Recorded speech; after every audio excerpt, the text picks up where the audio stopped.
Bonjour à tous, on est ravis de vous accueillir pour le deuxième webinaire de la Commission Femmes qui s'intitule Diagnostic et prise en charge des femmes vivant avec une MHR. On a mis un / MHC parce que dans l'immédiat, c'est vrai que souvent à la FH, on emploie le terme maladie hémorragique rare, mais les professionnels de santé emploient le terme maladie hémorragique constitutionnelle. Ça désigne sans doute pas vraiment la même chose, mais c'est que vous ne vous perdiez pas au moment où on utilise différents termes. Voilà ces deux termes, pardon. Diapositive suivante. Donc, nous allons parler des symptômes, des règles hémorragiques et puis faire un focus sur le diagnostic et le réseau France Coag, parce que quel est l'intérêt, entre autres, d'intégrer les femmes atteintes de troubles de la coagulation dans le réseau France Coag. Très rapidement, je vais vous faire une présentation très courte sur la commission femmes. Vous avez déjà vu à travers la vidéo qui a été présentée au départ, la commission femmes, et donc nous sommes 8 ou 7 si je ne m'abuse. Cette commission concerne toutes les femmes qui sont concernées de près ou de loin par une maladie hémorragique rare, et elle a pour objectif de donner la parole aux femmes, pour lutter contre les idées reçues, pour permettre de lutter contre le retard de diagnostic, le manque d'information et de dialogue, et elle va aider à travailler pour une prise en charge spécifique, faire reconnaître le CRC-MHC comme le lieu de prise en charge des femmes concernées par une maladie hémorragique rare, pour permettre une évolution des représentations collectives et améliorer l'information et la communication, car les femmes doivent être entendues et reconnues au sein de la communauté des personnes atteintes de maladies hémorragiques rares. C'est le but de ce webinaire numéro 2 que nous faisons ce soir. Donc, vous trouverez tous ces points de manière beaucoup plus précise dans la petite plaquette de la commission femmes que vous trouverez sur le site de la FH. Donc, je vais vous rapidement, pendant que ce sondage est lancé, voilà. On a besoin pour nos tablettes, on a besoin de savoir un petit peu qui est dans la salle, et de manière à avoir une représentativité du public qui assiste à nos webinaires. Donc, très rapidement, je vais vous présenter le programme parce que je veux pas déborder sur les présentations médicales qui vont être faites. Donc, de 18h05 à 18h25, donc là, on s'est déjà décalé un tout petit peu. Yannick Collet, qui est co-responsable de la commission femmes, interviewera 3 femmes qui sont représentatives des femmes qui vivent avec une maladie hémorragique rare. De 18h25 à 19h10, nous aurons 3 présentations médicales, le professeur Johan Repessé, Dr Annie Haroche et le professeur Hervé Chambost. Chaque intervenant, pour le plus de facilité, présentant l'intervenant suivant. Et entre 19h10 et 19h50, Maryse Dien, qui est co-responsable de la commission femmes, jouera le rôle de modératrice pour les questions-réponses que vous voudrez bien nous poser ou lui poser. Et de 19h50 à 20h, nous vous ferons une rapide conclusion, perspective, et un petit sondage de satisfaction vous sera transmis, et nous remercierons un certain nombre de personnes qui ont permis que ce webinaire se fasse. Donc Yannick, je te passe le micro. Merci Florence. Donc nous allons accueillir nos 3 patients et parents qui vont nous faire part de leur expérience en ce qui concerne les symptômes et le diagnostic des maladies hémorragiques rares chez les femmes et les filles. Donc, nous accueillons Florence, qui est maman et de 2 garçons et d'une fille atteintes de maladies hémorragiques rares. Bonjour. Christine, qui nous fera part tout à l'heure de sa relation à la maladie, et Charline. Donc, bonjour à toutes les 3. Nous sommes ravis de vous avoir parmi nous. Nous avons fait le choix de vous faire passer en premier cette fois-ci, parce que pour montrer que pour nous, les paroles de patients sont aussi très importantes, et que notre avancée depuis maintenant plus de 17 ans est aussi a fait de grands pas grâce aussi à la participation et à l'aide des patients qui partagent leurs expériences avec nous. Donc, dans un premier temps, pouvez-vous, à tour de rôle, vous présenter qui vous êtes, bien entendu, et quel est votre lien avec la maladie, quel type de MHR, et qu'en saviez-vous avant? Voilà, on commence par vous, Florence. D'accord. Donc, moi, je suis maman de 3 enfants. Donc, j'ai un garçon et une fille qui sont tous les deux hémophiles B modérés. Ils ont un taux entre 4 et 6%. Dans ma famille, il y a de nombreux hémophiles. On connaît cette maladie depuis assez longtemps, depuis au moins mon arrière-grand-père. Et puis, j'ai grandi entourée de frères hémophiles. Donc, disons que j'avais l'impression de connaître assez bien ce problème. Sauf que le seul souci, je dirais, c'est que dans notre famille, on pensait tous que seuls les garçons pouvaient être hémophiles et que les filles ne faisaient que transmettre. Donc, j'ai eu, donc lorsque j'étais enceinte, en fait, j'ai appris que j'étais conductrice. Et pour mon premier enfant, nous avons eu un garçon et on nous a proposé un diagnostic à la naissance. Donc, il était bien hémophile. Et puis après, donc, nous avons eu 2 filles. Donc, j'étais rassurée. Je me disais, plus d'hémophiles, plus de problèmes. Sauf que ça n'a pas été le cas puisque ma dernière est hémophile aussi. Voilà. D'accord, merci. Christine, s'il te plaît. Donc bonjour, moi on se présente un peu en étant des mamans, pas en étant des femmes, je trouve c'est dommage, mais bon. Donc je suis moi aussi maman d'un hémophile sévère, bon, sévère modéré on va dire, parce qu'il a un taux de facteur bas, mais il exprime peu. Parce qu'en fait, on l'a su qu'à l'âge de 4 ans, il n'y avait pas d'hémophilie dans ma famille. Donc, je ne connaissais pas l'hémophilie, si ce n'est par ma profession, puisque je suis infirmière. Donc,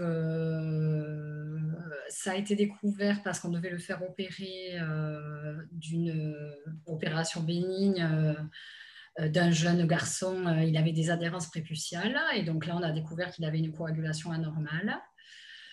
Voilà, sinon, durant toute sa petite enfance, bon, il avait des symptômes, mais comme j'avais un petit peu les mêmes, je m'étais dit, bon, il est comme moi, il a des bleus, quoi. Enfin, je ne me suis pas vraiment posé de questions puisque j'en avais pas dans ma famille, jusqu'à ce qu'on découvre le poteau rose, quoi, on va dire. Voilà. Et du coup, ça m'a amené à me poser des questions sur mes symptômes à moi aussi. Voilà. Merci. Pour résumer. Charline?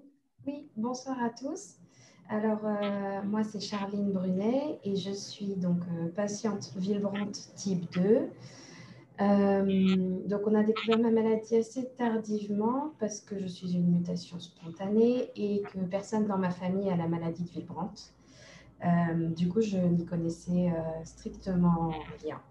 Et on l'a découvert parce que j'ai fini anémiée à cause de règles hémorragiques. Voilà pour moi. D'accord. Alors, si vous pouvez, pour que les personnes présentes puissent avoir un aperçu des types de symptômes que vous avez constatés. Donc, Charline, tu commences, et puis après, Christine et Florence, vous compléterez si vous avez d'autres symptômes à exposer. Ça marche. Alors, c'est vrai que moi, j'ai trouvé que c'était un peu spécial parce que quand j'étais bébé, quand j'étais petite, avant la puberté, je n'avais pas tant de symptômes que ça. Quand j'ai perdu mes dents, par exemple, je n'ai pas beaucoup saigné. Donc, ça n'a pas alerté particulièrement mes parents. Bon, c'est vrai que j'étais pas très casse-cou non plus, donc j'ai eu de la chance de ne pas trop me faire de bleu. Et en fait, mes soucis, disons, ont principalement commencé donc, à la puberté, quand j'ai commencé à avoir mes règles, puisque là, j'ai vraiment eu des règles hémorragiques difficiles à gérer dès la 6e.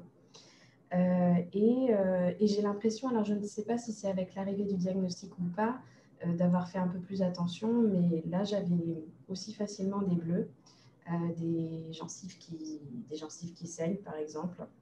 Mais la principale difficulté que j'avais, c'était avec les règles surtout. D'accord. Florence, vous voulez rajouter quelque chose? Oui. Donc nous, le contexte, c'est qu'on ne savait pas que notre fille était hémophile. Pourtant, on avait comme point de repère notre fils, mais c'est étonnant parce qu'au départ, on n'a pas vraiment fait attention. Je pense que c'est quand elle a commencé à se déplacer, c'est vrai qu'elle avait vraiment beaucoup de bleus et d'hématomes, mais on se disait elle est assez vive et du coup elle doit se cogner et marquer particulièrement.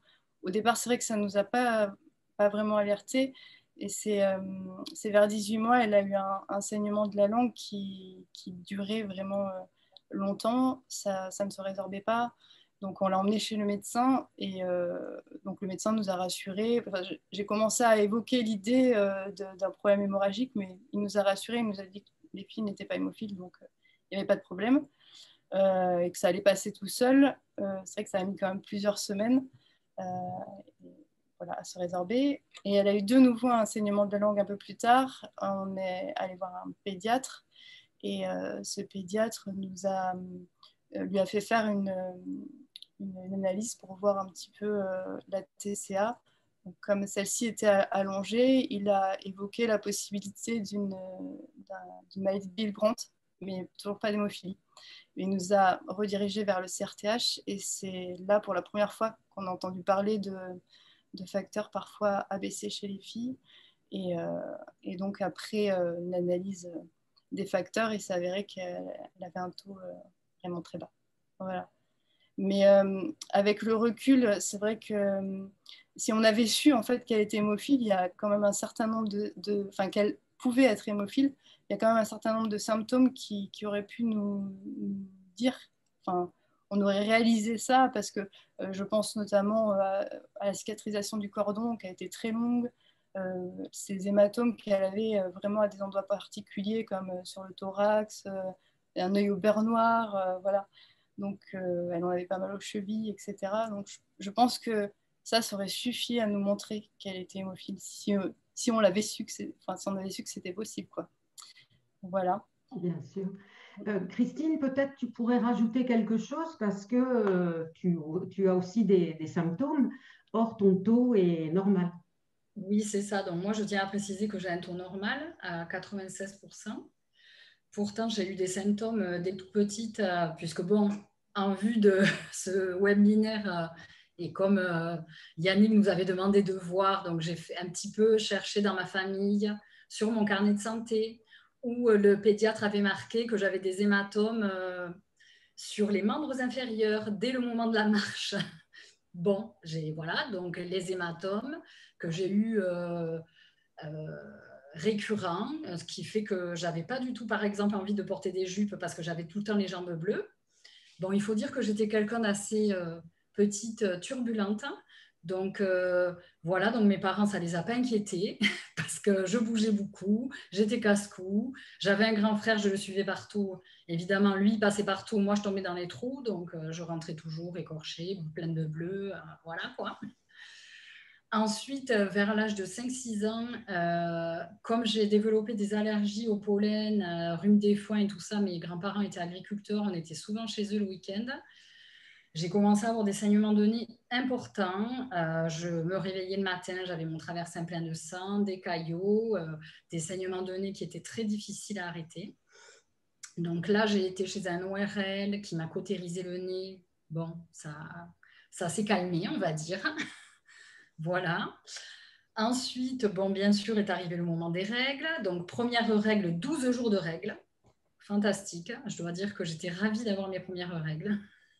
Voilà. Et ensuite, bon, voilà, des règles très abondantes avec des débordements. La nuit, des débordements nocturnes, obligés de se mettre 2 ou 3 serviettes.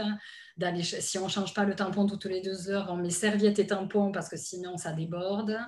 Bon, ça pendant 3 ou 4 jours. Tant que je n'ai pas été sous pilule, on va dire, mes règles a duré plus de 7 jours. Sous pilule a duré 7 jours. Je commençais ma plaquette, les règles s'arrêtaient, je finissais ma plaquette, les règles débutaient. Donc voilà, j'avais un répit d'1 semaine, quoi. Donc ce qui fait que je m'étais arrangée plus ou moins avec la gynéco qui me disait oui, si vous partez quelque part et que ça tombe mal, vous pouvez continuer la plaquette. Comme ça me permettait quand même de pouvoir partir en vacances, aller à la piscine, parce que bon, du coup, les règles abondantes, je pense que vous pouvez en témoigner, c'est... Voilà. Donc ensuite, j'ai eu mon premier enfant. J'ai eu des bilans de coagulation pour les péridurales. C'était normal, ça ne se voyait pas. Donc, j'ai eu mes péridurales, j'ai eu Yanis. Bon, Yanis, on ne l'a pas diagnostiqué non plus. Pourtant, il a été un néonat, il a eu une ponction lombaire, parce que bon, il a été un néonat, il a eu un strepto B avec une CRP très élevée, enfin, un syndrome infectieux important, donc voilà, des antibiotiques et tout, mais ça n'a pas été diagnostiqué. Hein, voilà. Et du coup, ensuite, entre mes 2 enfants, j'ai fait une grossesse extra-utérine où j'ai fait une hémorragie très importante parce que bon, ma grossesse extra-utérine n'a pas été diagnostiquée rapidement. Donc, j'ai été transfusée, 4 grammes d'hémoglobine, j'ai bien saigné. Et d'ailleurs, du coup, le lendemain, l'anesthésiste est venu me voir en me disant, donc c'est pour ça qu'après, on se remémore tout ça, on se dit oui quand même, on n'a pas compris. Vous n'aviez plus de facteur de coagulation, votre TP il était à 15%, on ne sait pas ce qui s'est passé. Bon, voilà. Mais du coup, ils ne sont pas allés chercher plus loin non plus. Ensuite, donc, j'ai eu ma fille. Et c'est quand j'ai eu ma fille, et bien donc du coup, je ne sais pas, oui, parce qu'ils ont 3 ans d'écart, et bien elle ne devait pas avoir un an. Et c'est là qu'on a diagnostiqué l'hémophilie de Yanis. Voilà. Bon, et je vous passe pas les hémarthroses, parce que je n'ai pas eu d'hémarthrose quand même, mais on va dire, quand je me faisais une entorse, ce n'était pas des petites entorses. Bon, voilà, je vous passe tout le reste, quoi. Mais bon, j'ai eu une vie avec des saignements, même si j'ai un taux normal, avec des saignements. Voilà. Merci. À partir du moment où le diagnostic a été posé, pour vous, qu'est-ce que ça a changé, Florence? Bah, disons que donc, ma fille a été diagnostiquée à 2 ans et demi. Maintenant, elle a 9 ans. Et elle connaît bien sa particularité. Donc ça, déjà, c'est important. Je pense qu'elle connaisse les difficultés qu'il y a avec. Et elle vit très bien avec. Elle bénéficie d'une prise en charge et de traitements aussi qui sont adaptés en cas de problème. Voilà. Et puis, ce qui est très rassurant aussi, c'est que maintenant, on sait qu'elle sera bien suivie pour les étapes qui pourraient être un petit peu plus compliquées de sa vie de femme, la puberté, tout ça. Donc, voilà, c'est rassurant. Et puis surtout, on a les gestes adaptés et le traitement adapté si besoin. Voilà. D'accord, il y a un accompagnement, une prise en charge adaptée.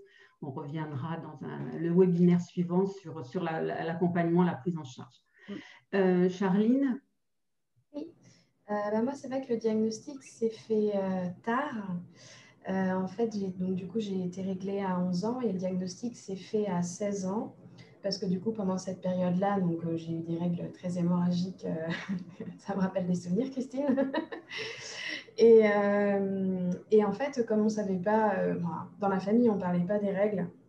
Et c'est vrai que les premières règles, on dit toujours ah oui, mais bon, on saigne beaucoup, mais c'est les premiers cycles, c'est le temps que ça se régule. Puis on n'ose pas trop en parler, on se dit que c'est normal. Voilà, du coup, j'ai eu ces saignements. Donc voilà. Et je devais me faire opérer des dents de sagesse. Alors, voilà, à 16 ans, et l'anesthésiste a dit à ma mère mais je ne peux pas opérer votre fille, elle a plus de fer dans le sang. Donc une anémie assez massive. Et donc c'est là où a commencé toutes les explorations de mais du coup pourquoi elle a plus de fer dans le sang? Et à aucun moment les médecins m'ont posé la question pour les règles hémorragiques. C'était du coup pourquoi? Et puis donc j'ai commencé les explorations hormonales et tout ça. Et il y a eu le diagnostic. Bon, ça n'a pas été très efficace tout de suite ce diagnostic. C'est parce que ça a été fait de manière un peu brutale, on va dire. Donc j'étais avec ma maman et elle nous a dit bon voilà, c'est une maladie de vibrante, ça veut dire qu'elle risque de faire des hémorragies, même spontanées. Il faut absolument qu'elle porte un casque dès le moindre risque. Moi j'ai eu droit à tous les interdits. Donc en tant qu'adolescente, j'avais l'impression que ma vie était foutue. Donc le diagnostic n'a pas eu un effet bénéfique voilà, tout de suite. Mais c'est vrai qu'après, justement en prenant contact avec la FH, j'ai appris un petit peu plus et un peu mieux à connaître ma maladie. Et ça m'a aidé à mieux la comprendre et puis à avoir des traitements adaptés. Donc la pilule en continu pour arrêter les règles, c'est génial.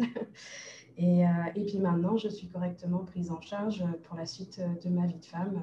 Et c'est vrai que ça, c'est plutôt cool. D'accord. Christine, tu veux rajouter quelque chose? Ben, moi, j'ai eu, enfin pas la chance, mais on va dire qu'entre mes 2 enfants, Non, après Marie, pardon. Mon gynéco me dit, vos règles, comment ça se passe? Alors je lui dis, mais j'ai des règles très abondantes. Qu'est-ce que vous voudriez comme moyen de contraception? Je lui dis, mais si vous me trouvez quelque chose où, qui me régule mes règles, moi ça me va. Donc il m'a proposé, on ne savait pas encore, hein, il m'a proposé le Mirena. Je n'ai plus de règles. Seconde vie, hein. Seconde vie les filles. Plus de règles. Ouh. Voilà. Bon, donc du coup, après, forcément, il y en a beaucoup dans notre communauté maintenant qui utilisent ce genre de moyens de contraception parce que, et pas que de contraception, du coup, je pense aussi ça nous sert bien à avoir pas ces symptômes inconfort, enfin, symptômes, oui, symptômes, voilà. Et ensuite, après, pour le reste, bon, voilà quoi. Comme on a appris après, moi, j'ai pas vraiment de traitement autre à part que voilà, c'est sûr que maintenant, par exemple, je suis tombée il y a 2 ans en courant, j'ai fini aux urgences à l'hôpital de Bayonne parce que j'ai mon coude qui n'arrivait pas, je n'arrivais pas à arrêter le saignement. Donc, du coup j'ai de suite dit au médecin que j'avais mon fils hémophile et que du coup, moi, je saignais plus que la normale. Donc, elle m'a dit, ah oui, oui, d'accord. Donc, ils ont essayé de comprimer, ils ont vu que ça saignait en nappe. Bon, elle m'a dit, bon, mais il faut que je vous fasse des points parce que je n'arrive pas à arrêter le saignement. Donc, ils m'ont fait des points. Enfin, voilà, je veux dire, du coup, on a ce réflexe peut-être d'arriver aussi maintenant et de dire, voilà, attention, voilà. C'est quand même mieux peut-être aussi. Justement, avez-vous encore du mal à faire reconnaître les symptômes, en faire admettre la raison? On revient à ce que disait Florence, les femmes, les filles ne peuvent pas être hémophiles parce que même à 15 à 20%, on parle d'hémophiles mineurs pour un garçon et souvent on a employé pendant des années le femme conductrice ou fille conductrice à taux bas. Donc il y a un travail de reconnaissance de cette hémophilie féminine et justement faire admettre cette raison et les autres troubles hémorragiques bien sûr des femmes. Et en particulier, justement, en cas d'urgence, quand vous arrivez dans un hôpital qui ne connaît pas votre enfant ou vous-même, et en déplacement, en vacances, etc. Donc, est-ce que vous avez du vécu à partager à ce niveau-là? Mais moi, là, oui, le cas des urgences, mais après, c'était un jeune médecin, enfin une jeune médecin. Après, je ne sais pas, peut-être que du coup, c'est moins ancré que dans les anciennes générations, que ce soit que les hommes qui peuvent être hémophiles et saigner et pas les femmes. Donc, du coup, elle m'a dit de suite, ah oui, oui, d'accord, je comprends. Elle ne s'est pas posé de questions. Elle m'a dit, oui, oui, effectivement. Et on voit que vous saignez et elle m'a fait enfin, il n'y a pas eu de souci de ce côté-là. Alors après, je ne sais pas, peut-être qu'avec les anciennes générations de médecins, où c'était plus, oui, il n'y a que les garçons qui peuvent saigner et pas les filles, c'est peut-être plus compliqué. Mais moi, je n'ai pas de retour de mauvaise expérience, quoi, on va dire. D'accord. J'ai été écoutée, quoi. Voilà. Moi, de mon côté, c'est un peu plus compliqué. Je trouve même parfois, avec les garçons, c'est parfois un petit peu compliqué, mais avec les filles, je trouve qu'il faut se justifier toujours un peu plus. Et puis, j'ai eu l'expérience à l'étranger aussi, même en montrant la carte d'hémophile, de ne pas avoir eu la prise en charge parce qu'ils ne nous croyaient pas. Enfin, voilà. Bon, il y a la barrière de la langue aussi, mais voilà, je trouve que c'est plus compliqué. Oui. Voilà. Charline? Du coup, moi, je pense que j'ai eu de la chance. Je suis quand même tombée sur des médecins qui ne remettaient pas en cause le diagnostic, même aux urgences. Bon, j'ai pas eu la réactivité que j'attendais quand j'ai présenté la carte, c'est-à-dire qu'il n'y a pas eu de contact avec le centre, par exemple, même en cas d'accident. Mais j'ai eu des réactions un peu étranges. Donc là, c'était une jeune aux urgences. Je faisais une hémorragie due à un traitement que je prenais en plus de la pilule qui provoque des caillots en fait dans l'utérus. C'est un effet secondaire qui n'est pas connu, qui est connu mais de certains médecins seulement, mais c'est pas écrit sur la notice. Et donc en fait, je suis arrivée en urgence en faisant des hémorragies. Elle m'a fait une échographie et là j'avais du sang qui stagnait dans l'utérus. Et elle m'a dit, ah mais c'est normal, si vous avez du sang dans l'utérus, vous êtes vibrante. Donc là, ça m'a un petit peu choquée parce que bon, je ne suis pas médecin, mais je me suis dit, oui, bon, en quoi c'est normal d'avoir du sang qui stagne dans l'utérus, même quand on a une maladie hémorragique. Et c'est vrai que du coup, j'ai été un petit peu déçue par rapport à la prise en charge, mais pourtant c'était reconnu. Donc je pense qu'il y a vraiment deux niveaux encore à prendre en compte. D'accord. On va arriver à, autrement on va se faire gronder par la modératrice. Vous voulez ajouter quelque chose pour terminer, une phrase de fin, un commentaire pour, Moi j'ai juste oublié quelque chose d'important. Aussi, il ne faudrait pas l'oublier quand même, lorsque ma fille a été diagnostiquée, ma mère elle-même s'est posé beaucoup de questions sur ses propres problèmes parce qu'elle a souffert d'hémorragie postpartum, d'hémorragie lors d'opérations, de règles abondantes, etc.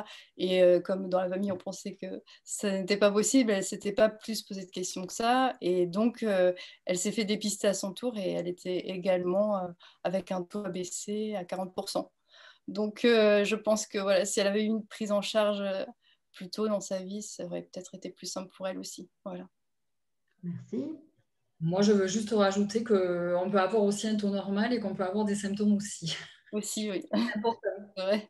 Je pense que c'est important parce que malheureusement, bon, après, je suis peut-être un cas particulier, je ne sais pas, mais les conductrices aussi, on a tendance à peut-être à se Enfin, on est des mamans d'hémophiles, donc finalement, nous, on passe après, quoi. Donc voilà. D'accord. Et moi, je voulais remercier tout le monde pour ce webinaire et pour Donc, l'invitation. merci. Donc, ça montre que les choses avancent, mais qu'il faut rester vigilant et qu'on a encore des choses à faire et des plaidoyers à mettre en place, entre autres pour les urgences. Je vais passer la parole maintenant au professeur EPC qui va nous parler justement des symptômes et des filles et des femmes atteintes de maladies hémorragiques. Bonsoir à tous. Alors, je vais vous partager ma présentation. C'est bon? OK. Donc, bonsoir à tous. Donc, je me présente rapidement. Je suis le docteur Johan Repessé. Je suis médecin biologiste au CHU de Caen. Et donc, je suis responsable de traitement de l'hémophilie et de la maladie de Villebrand à Caen. J'ai vu que certaines personnes du centre étaient connectées ce soir. Mais bonsoir à tout le monde. Et donc, merci de m'avoir invité pour venir vous parler du diagnostic et de la prise en charge des femmes vivant avec une maladie hémorragique constitutionnelle. Et donc, je vais commencer les présentations médicales sur l'identification des symptômes. Alors, il y a déjà eu beaucoup de choses de présentées par les trois intervenantes précédentes, avec beaucoup de symptômes qui ont été déjà cités, comme les règles hémorragiques, un saignement post-traumatique au niveau du bras, une cicatrisation retardée au niveau du cordon, j'ai entendu ça aussi. Donc il y a déjà eu des symptômes qui ont été présentés. Donc je vais vous faire une présentation d'environ une quinzaine de minutes sur les principaux symptômes que j'ai essayé de vous regrouper selon l'âge de l'enfance à l'adolescence, à la vie active adulte et après au moment de la retraite, par exemple. Donc pourquoi tout d'abord identifier les symptômes? Donc c'est une étape primordiale, enfin, ce sont des étapes primordiales pour le diagnostic et la prise en charge et avoir une prise en charge adaptée. Et comme il a été souligné auparavant, donc les symptômes sont sous-estimés et en raison de cette sous-estimation, en général aussi, ils sont sous-traités. Donc la reconnaissance et l'identification précoce de ces symptômes est primordiale, à la fois donc pour les observer et pour aussi pouvoir les traiter efficacement. Donc, comme il a été également précisé auparavant, donc il y a un manque de connaissances des patients, des familles et des professionnels de santé, qu'ils soient spécialistes ou non spécialistes, donc des maladies hémorragiques constitutionnelles. Donc il y a une nécessité à améliorer cette connaissance à tout niveau, donc pour les patients. D'où l'intérêt de la présentation et de la réunion de ce soir, également pour les familles et pour les professionnels de santé. Et donc, le retard et la sous-estimation des diagnostics va entraîner donc un retard diagnostique important. Et donc, aussi une sous-estimation qui va être secondaire de l'impact de ces symptômes sur la qualité de vie des patients.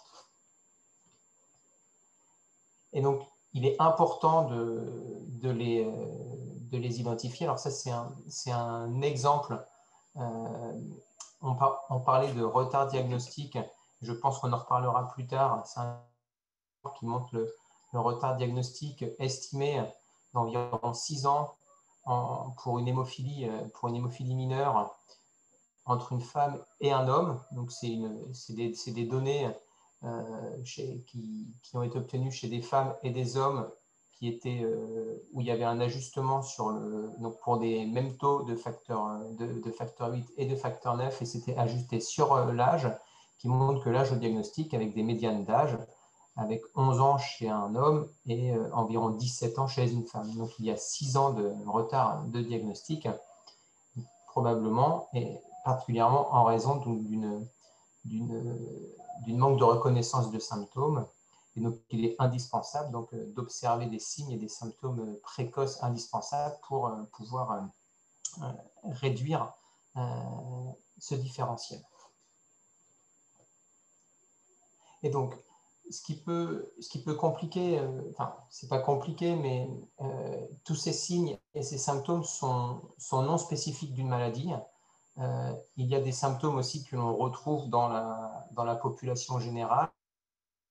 Souvent, quand je donne des cours sur les maladies hémorragiques aux étudiants de médecine dans un amphithéâtre, je demande aux étudiants de lever la main pour voir ceux qui peuvent présenter des saignements de nez, ceux qui peuvent présenter des saignements de bouche, en montrant. Et donc, en fait, ces symptômes peuvent être observés chez de nombreux patients qui n'ont pas de maladie hémorragique.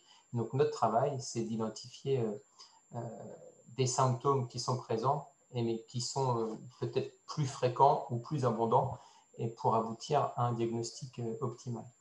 Et donc, les symptômes et les signes peuvent être directs, donc ils peuvent être vus pendant la consultation ou rapportés directement par les patients, ou ils peuvent être indirects, c'est-à-dire qu'ils peuvent être les conséquences de saignements. Je vous en reparlerai tout à l'heure. Alors, la difficulté aussi, c'est qu'il y a certains symptômes qui peuvent être tabous.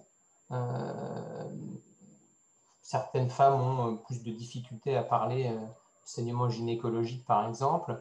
Il y a des symptômes, je vous ai mis entre guillemets normaux, puisqu'il y a une idée de normalité au sein d'une famille, donc avec une normalisation de symptômes dans une famille. Et finalement, c'est en discutant avec les patients et en creusant un petit peu que l'on s'aperçoit que la normalité pour une patiente n'est pas la normalité d'une autre.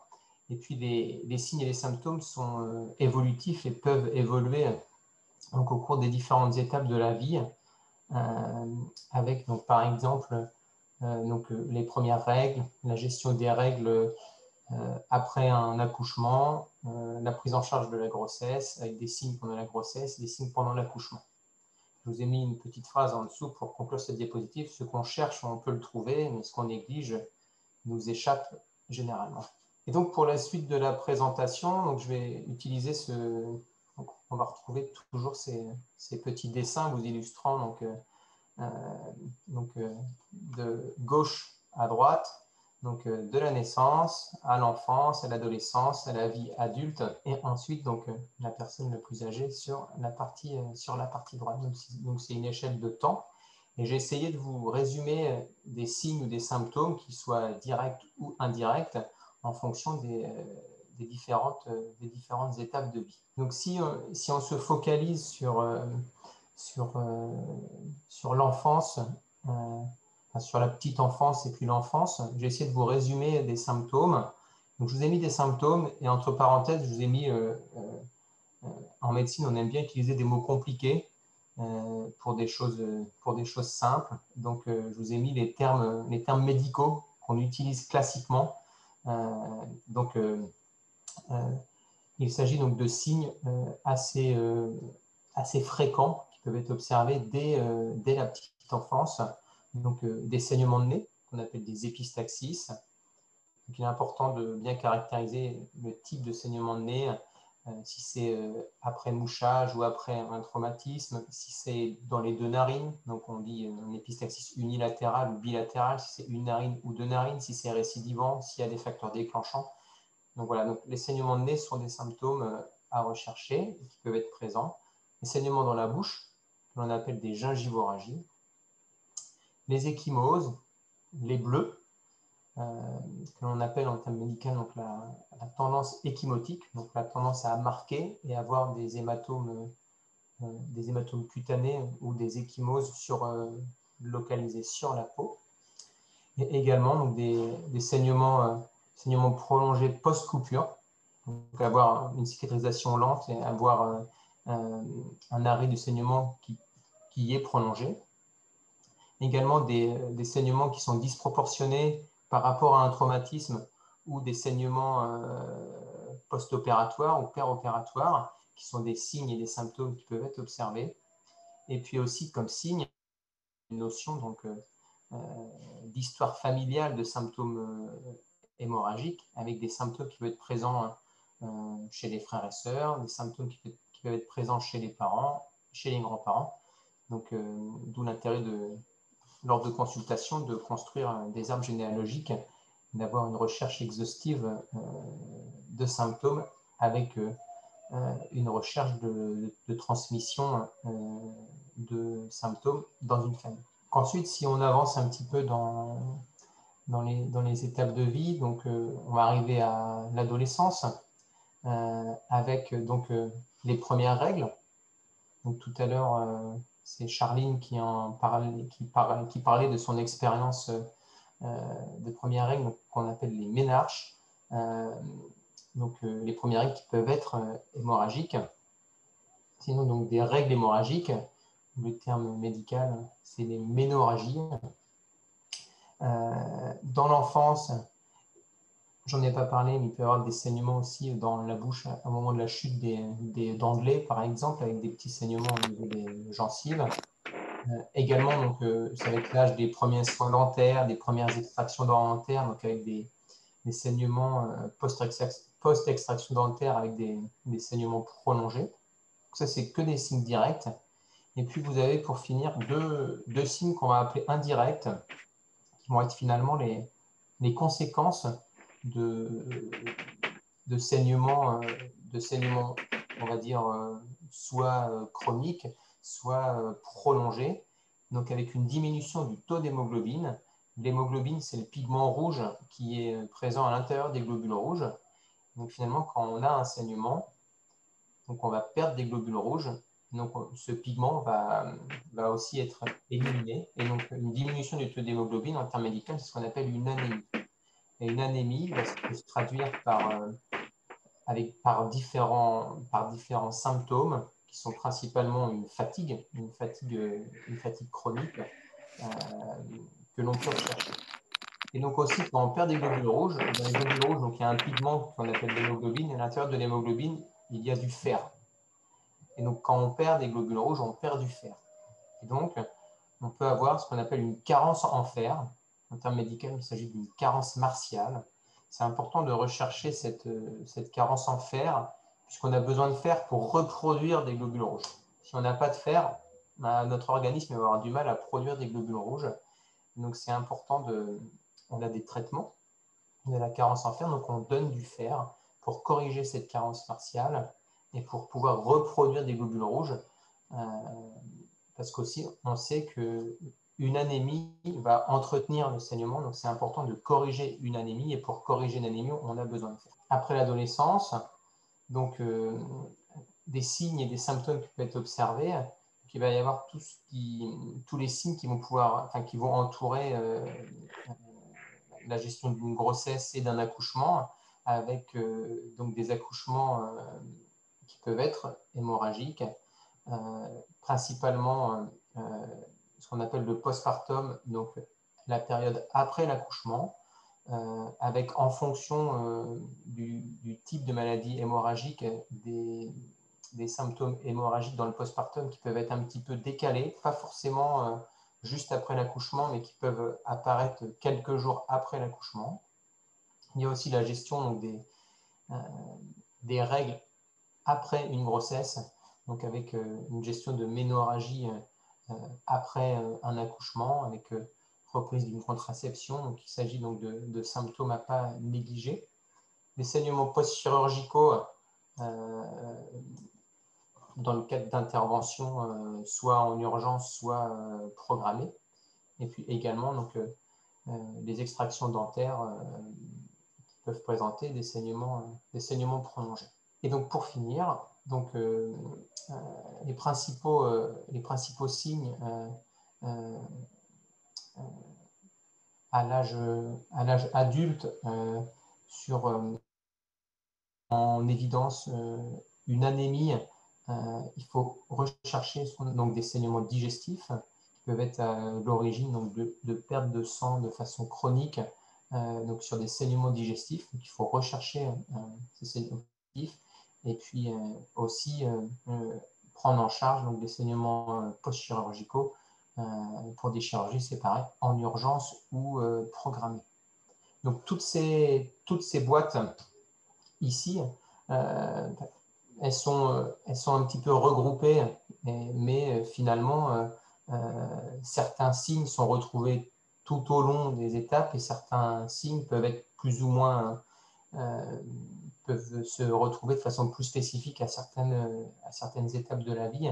Mais vous avez globalement une illustration des principaux signes et symptômes que l'on peut être amené à prendre en charge dans le cadre de maladies hémorragiques constitutionnelles. Donc, c'est une de mes dernières diapositives où finalement, il s'agit d'une publication qui a été publiée dans une revue internationale qu'on appelle Hémophilia, qui est une revue de référence dans l'hémophilie, où en fait, vous avez, donc c'est un histogramme avec des barres en noir et des barres en gris. Les barres en noir représentent la fréquence de symptômes chez des patients, donc chez des hommes hémophiles A ou B mineurs, donc en l'occurrence chez 77 patients. Et puis en gris, vous avez des symptômes, la fréquence de symptômes, non pas chez les hommes hémophiles A ou B mineurs, mais chez des femmes hémophiles A ou B mineurs, donc chez 44 femmes.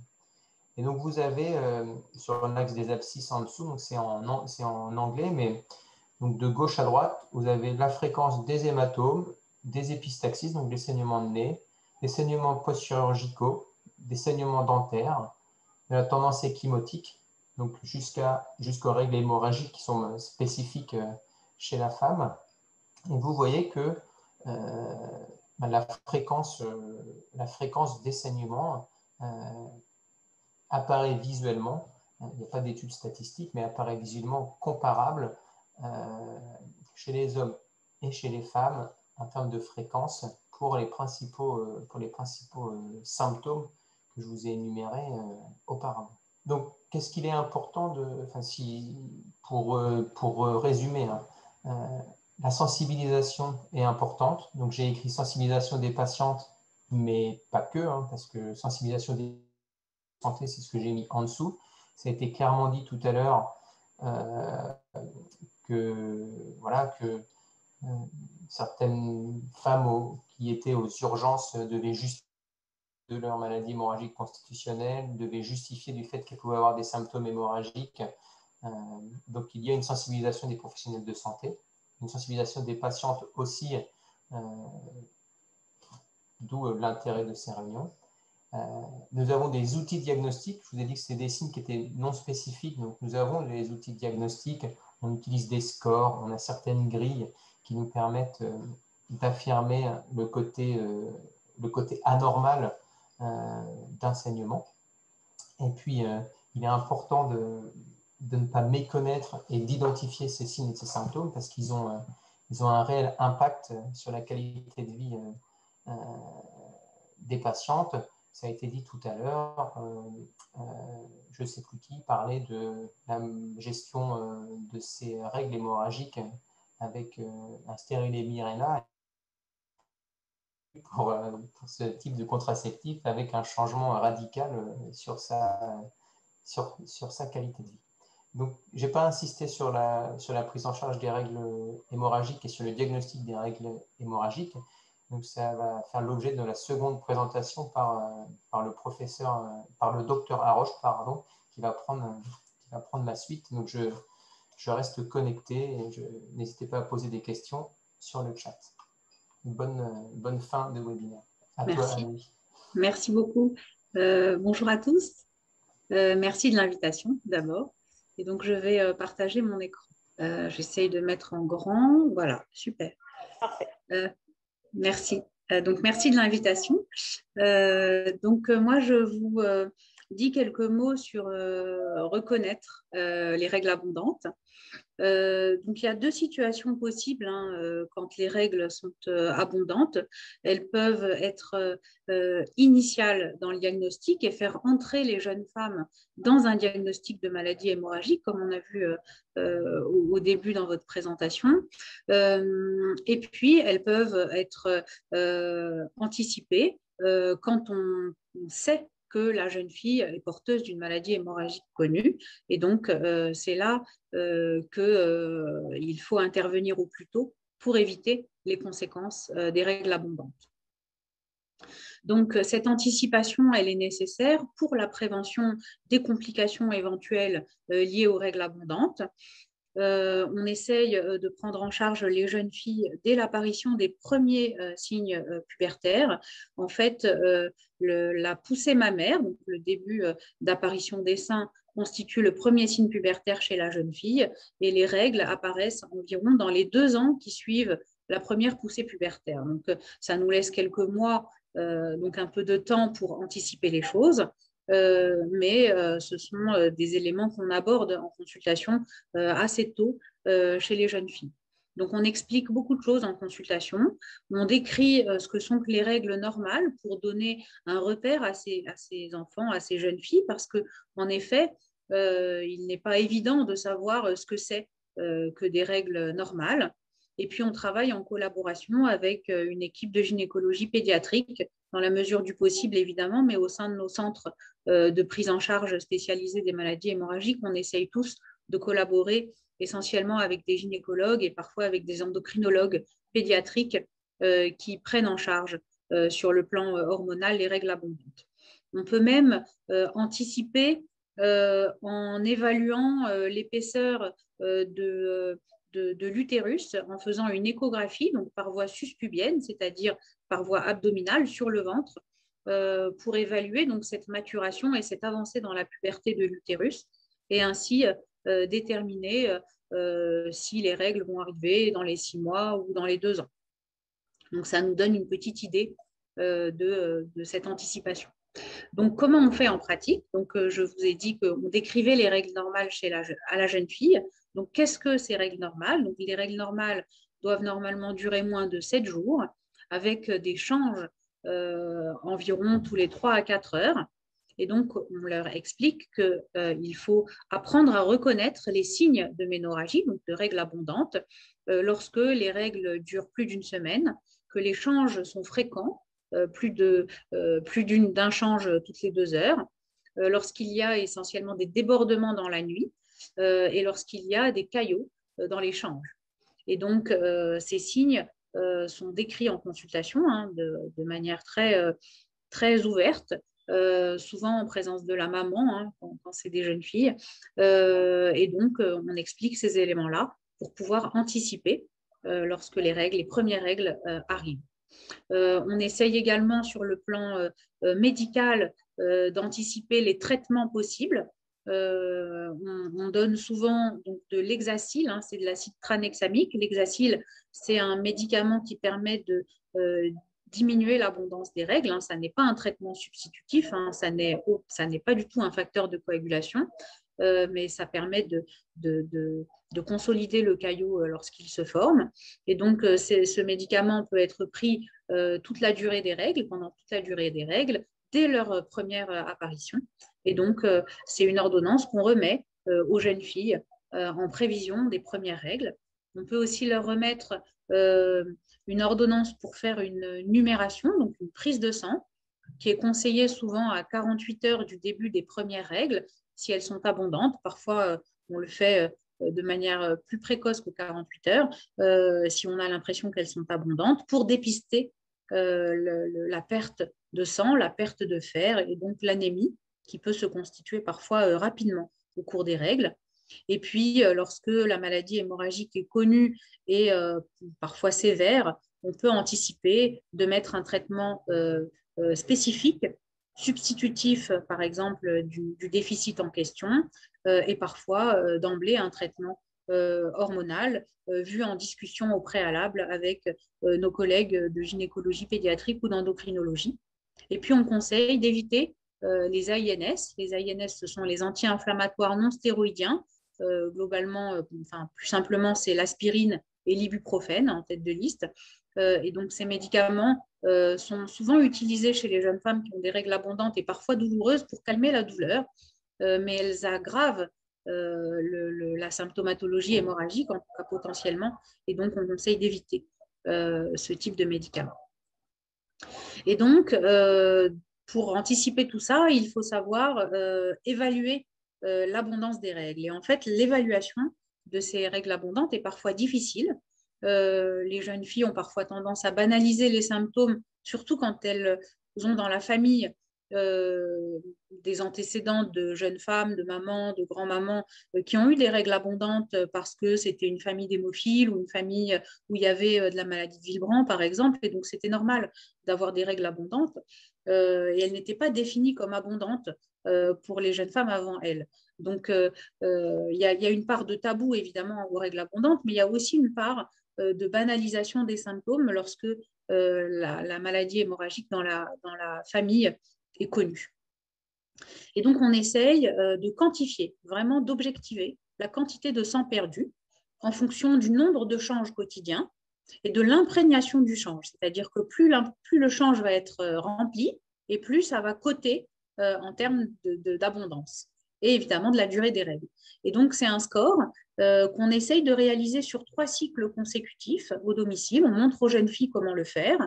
Et donc, ça nous permet d'évaluer l'abondance des règles au moment où les règles arrivent, mais aussi d'évaluer l'abondance des règles au fur et à mesure de leur vie de jeune fille, au fur et à mesure qu'on introduit des traitements pour savoir si les traitements, par exemple, ont été efficaces et ont diminué l'abondance des règles.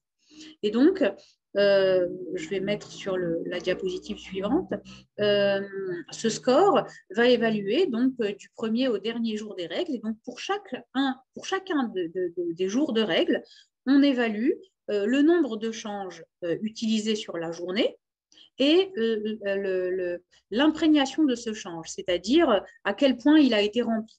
Et donc, plus il est rempli et plus on cote de points par change, et plus il y a de changes, et plus on multiplie par le nombre de points. Et donc, au total, on fait la somme de tous ces scores et on obtient un score final qui, je reviens sur la diapositive précédente, où vous voyez, j'ai mis ménorragie, donc règle abondante, correspond à un score supérieur à 100. Et donc, quand le score obtenu avec cette fiche-là est supérieur à 100, ça définit les règles abondantes. Donc, et qui correspondent globalement à une perte sanguine d'environ 80 millilitres de sang pendant les règles, sachant que des règles normales chez une jeune femme sans anomalie de l'hémostase, c'est la moitié, c'est 40 millilitres. Donc, ça nous donne comme ça une idée assez objective. C'est difficile parfois d'y arriver pour toutes, mais ça nous aide en tout cas à évaluer de manière objective et quantifier l'abondance de ces règles.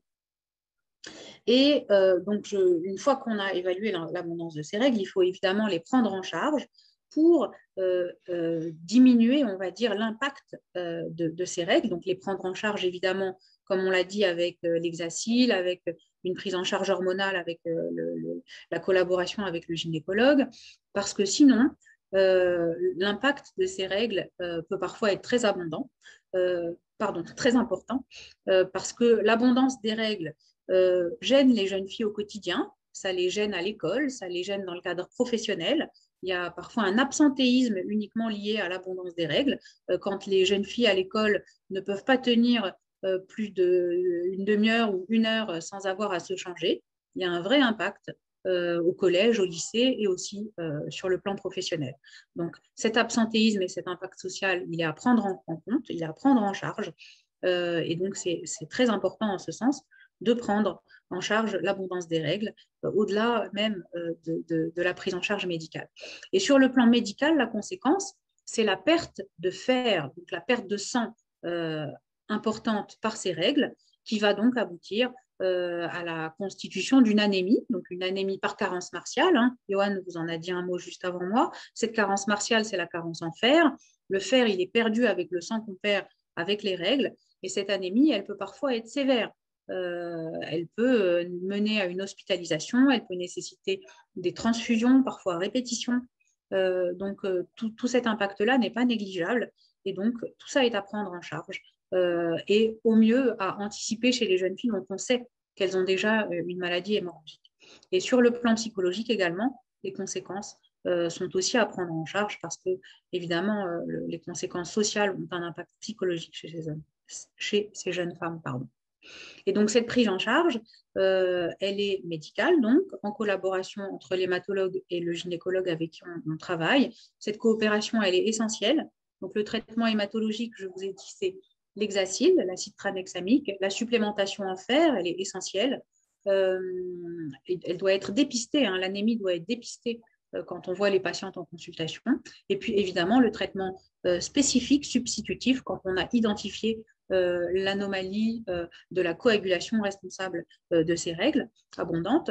Et puis, sur le plan gynécologique, évidemment, il y a la prise en charge hormonale, progestative, œstroprogestative, adaptée à chacune, avec une prise de la pilule en continu ou discontinue, avec éventuellement la mise en place de dispositifs intra-utérins, etc.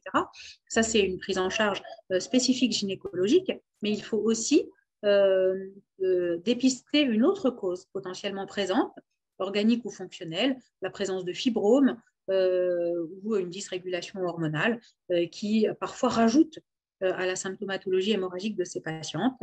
Donc, c'est important d'avoir une échographie pelvienne de bonne qualité pour éliminer la présence de myomes, de fibromes, etc. Voilà. Et puis, ne pas négliger la prise en charge psychologique parce que l'impact est au-delà parfois de ce qu'on peut simplement dépister en consultation. Donc, en conclusion, on essaye d'anticiper les premières règles chez les jeunes femmes chez qui on peut le faire, c'est-à-dire chez les jeunes femmes chez qui on connaît la maladie hémorragique auparavant. On les prend en charge sur le plan hématologique et gynécologique de manière conjointe au mieux de ce qu'on peut faire. Et puis, on prescrit de manière parfois anticipée des médicaments et le dépistage de l'anémie avant même que les premières règles n'arrivent. Et on ne néglige pas la prise en charge psychologique. Voilà. Je vous remercie de votre attention. Je prendrai vos questions probablement après, à l'heure des questions. Et je laisse la parole au professeur Hervé Chambost qui parle juste après moi. Merci à tous. Merci Annie pour cette transition. Je n'avais pas mis ma caméra. Je vais essayer de partager mon écran, mais pour le moment, je pense qu'il est encore partagé. Voilà. J'ai arrêté. Bonjour à toutes et tous. Merci de m'avoir invité à participer à ce webinaire qui est déjà très intéressant. Bonjour plus particulièrement à quelques patients ou parents ou mamans que j'ai reconnus au passage. Je vais donc partager mon écran pour vous parler à la fois du diagnostic des maladies hémorragiques et puis de l'intérêt des inclusions d'enfance coag. Donc juste si vous pouvez me donner un petit pardon, je vais peut-être virer ça, hop, c'est pas du tout adapté, on arrête le partage. Je vais essayer de ne pas vous montrer des patients au passage, c'était pas prévu comme ça. Voilà, là juste un petit signal pour me dire que c'est bon, pardon, et je peux démarrer. C'est bon. Merci beaucoup. Donc, je travaille dans le service d'hématologie, immunologie, oncologie pédiatrique à l'hôpital de la Timone, avec une prise en charge d'enfants et d'adultes. Et donc, je vais vous aborder ces questions-là de la problématique du diagnostic chez les jeunes filles, enfin petites filles, jeunes filles ou femmes atteintes d'une maladie hémorragique constitutionnelle. On reviendra peut-être sur ce terme puisque j'ai vu qu'il pouvait poser des difficultés. Donc, en embrassant à la fois l'hémophilie ou les hémophilies, les déficits rares associés à l'hémophilie, la maladie de Willebrand, les pathologies plaquettaires. Bien évidemment, on va dire que la singularité et les difficultés du diagnostic s'attachant beaucoup plus à l'hémophilie, en tout cas le différentiel de difficulté femmes-hommes, il est beaucoup autour de l'hémophilie, étant donné tout ce qu'on a dit jusqu'à maintenant sur le fait que la croyance populaire est qu'il n'y a pas de symptomatologie chez les femmes dans une famille d'hémophiles. Donc, je vais vraiment me concentrer beaucoup sur cette question-là, ce qui n'empêche pas qu'on puisse poser des questions sur les autres pathologies pendant la partie questions.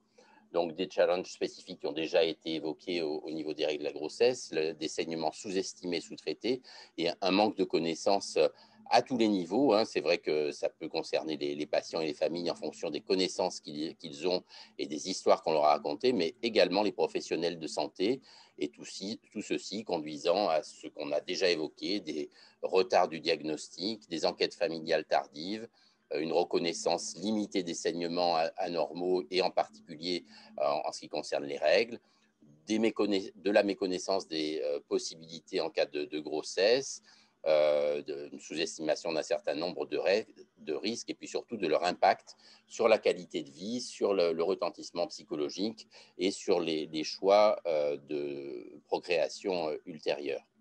Je vais commencer par une simple situation clinique qui est assez banale, un syndrome hémorragique chez une adolescente de 15 ans qui a consulté pour la première fois en lien avec des symptômes hémorragiques à l'âge de 15 ans sur une avulsion des dents de sagesse qui s'est avérée secondairement hémorragique.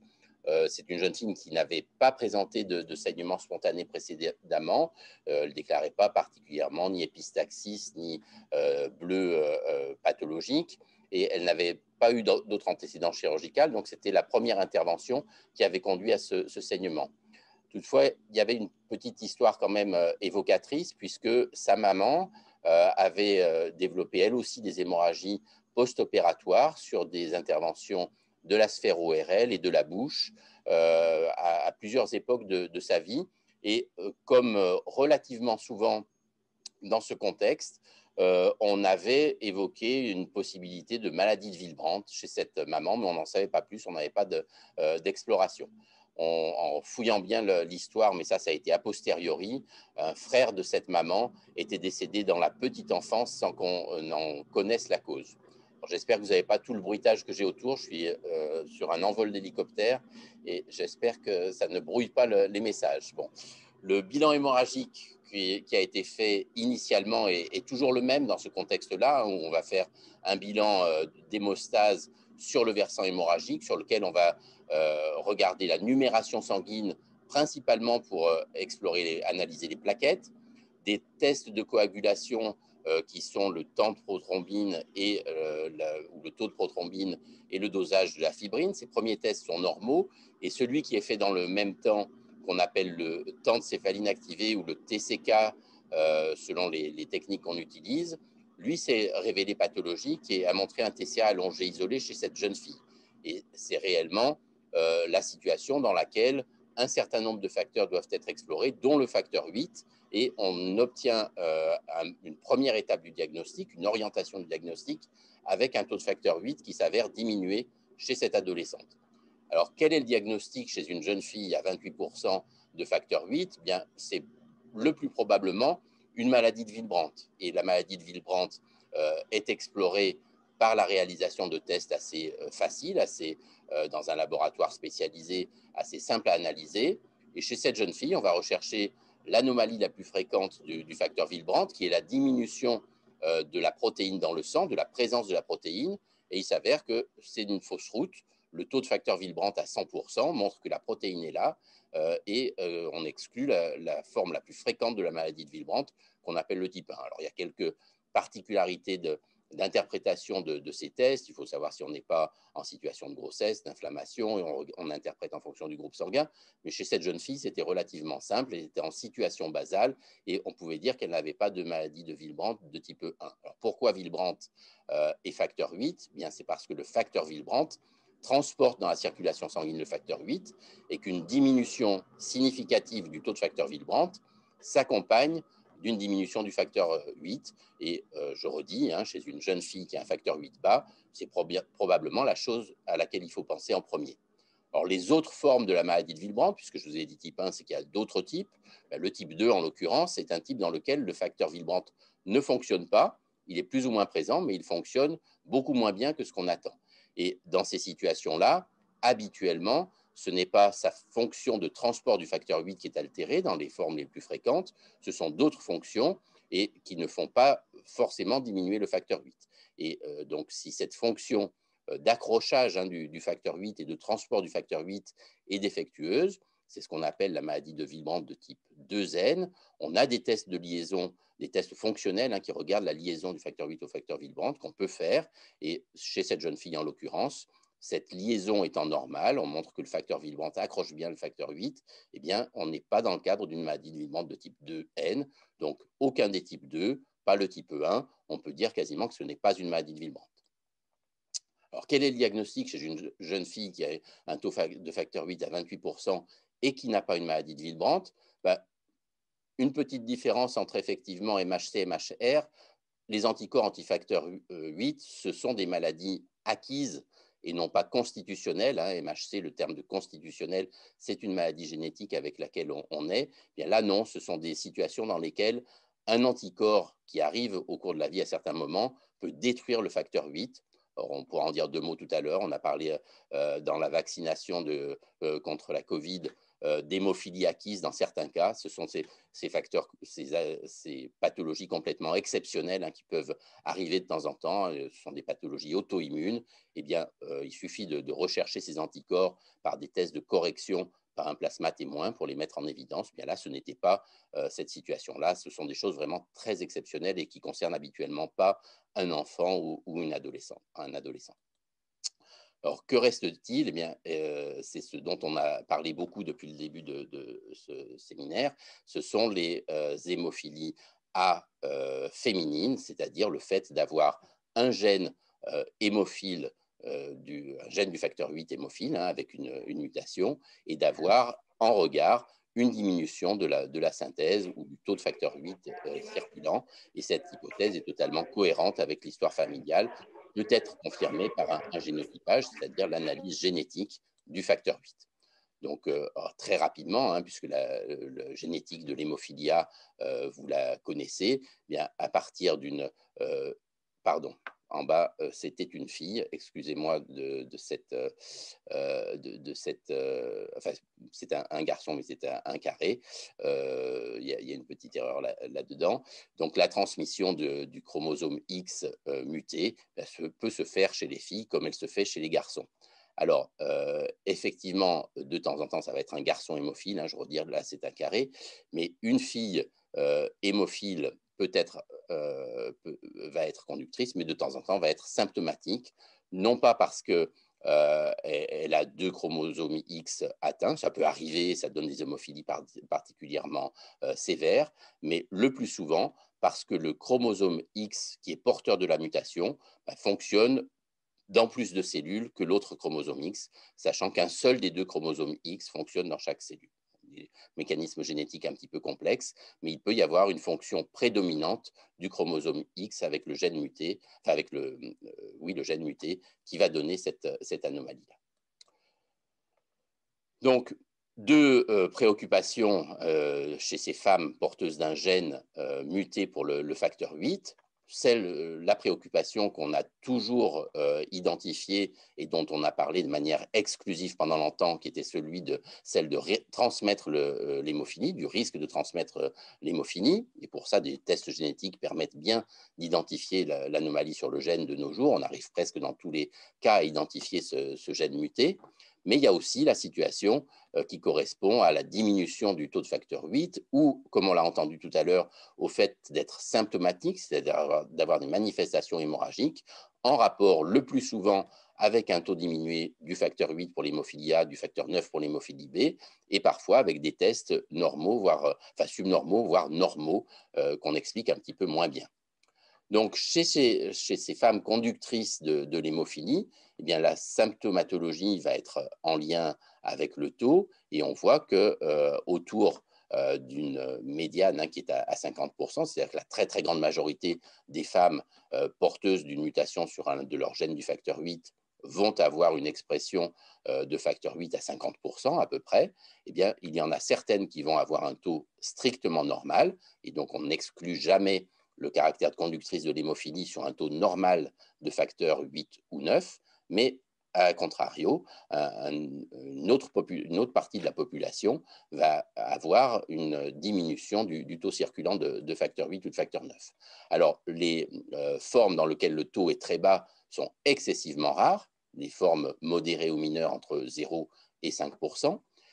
En revanche, les anomalies du facteur 8 plus minimes, on va dire, entre 5, plutôt 6 et 39%, ne sont pas réellement rares et elles représentent une proportion autour du tiers des patientes porteuses d'une mutation sur le gène du facteur 8 ou du facteur 9. Alors, les registres internationaux rapportent de plus en plus ces situations-là, mais on voit que l'inclusion dans les registres et le fait de rapporter ces situations reste encore sous-estimé, enfin sous-représenté, puisque dans un certain nombre de registres, alors ce sont des données toujours produites avec un petit peu de décalage et de retard. Ici, entre 2017 et 2016 et 2019, on voit ces résultats avec des représentations entre 2% dans un certain nombre de registres et jusqu'à 10-12% dans d'autres. Alors, est-ce qu'on a un problème de diagnostic des conductrices qui saignent et comment documenter le retard du diagnostic? C'est là qu'interviennent réellement des études qui peuvent être faites à partir de collections de cas importantes et ce que vous a montré le professeur EPC tout à l'heure, je vous le redis rapidement, eh bien, le registre France Coag est un exemple pour lequel le fait d'avoir enregistré un grand nombre de femmes concernées par cette situation-là, d'avoir un taux de facteur 8 ou 9 inférieur à 40%, a permis de les comparer. On a parlé tout à l'heure d'appariement, c'est-à-dire qu'on a regardé à un niveau de facteur 8 ou 9 comparable un groupe d'hommes et un groupe de femmes conséquents, 442 de chaque côté, pour montrer ce retard du diagnostic, en tout cas ce décalage du diagnostic, en n'ayant vraiment pas beaucoup de raisons de penser que les femmes sont moins symptomatiques que les hommes, bien au contraire. Vous avez entre ces deux âges médians du diagnostic, l'âge d'apparition moyen des règles chez les adolescentes tout venant, toutes adolescentes confondues, et on voit que très probablement un grand nombre de ces filles porteuses d'un déficit en facteur de coagulation ont un diagnostic tardif par rapport à leur manifestation hémorragique. Donc, la non-reconnaissance de l'hémophilie et le fait de ne pas savoir nommer l'hémophilie féminine a des conséquences. Ça contribue à l'errance diagnostique de la maladie. Ça peut constituer une perte de chance du traitement lorsqu'arrivent des symptomatologies graves et des complications. On peut retarder le diagnostic de complications. On a bien évidemment des conséquences à la fois sur la prise en charge en urgence et sur toutes les déceptions, les déconvenues, les expériences médicales et émotionnelles négatives lors des épisodes hémorragiques qui ne sont pas compris, qui n'étaient pas attendus, qui sont mal considérés. Et pendant longtemps, les centres pourtant disspécialisés n'ont pas participé de manière très, très active. La reconnaissance est très récente à la prise en charge de ces pathologies. Le fait d'avoir développé effectivement cette filière de centres et cette prise de conscience collective de la problématique a probablement grandement servi la cause.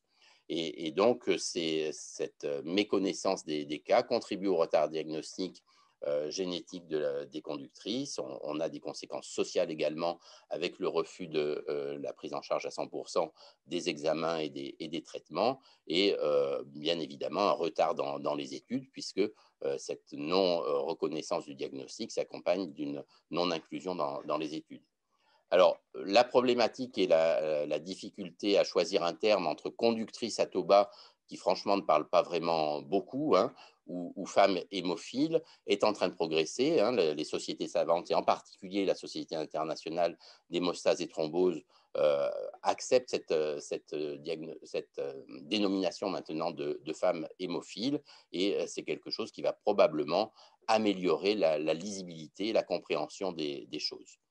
Je vais peut-être accélérer un tout petit peu parce que nous ne sommes pas en avance, et pour m'attacher pendant 2 minutes à parler des possibilités du diagnostic que j'ai évoqué avec le cas de l'adolescente sur la situation clinique initiale, et qui montre qu'on peut faire réellement un diagnostic précoce de l'hémophilie. Donc, le diagnostic de cette hémophilie chez des femmes, enfin chez des jeunes filles qui sont soit conductrices obligatoires, hein, par exemple filles d'un hémophile, qui sont conductrices potentielles en fonction de leur situation sur l'arbre généalogique ou qui ont un diagnostic prouvé d'hémophilie, le diagnostic va passer très précocement par celui de la maladie hémorragique, par des tests de coagulation. Et de manière classique, pour ces filles, on pense que le diagnostic va être fait après l'âge de 18 ans, dans une perspective de conseil génétique et dans un but d'information génétique sur la transmission.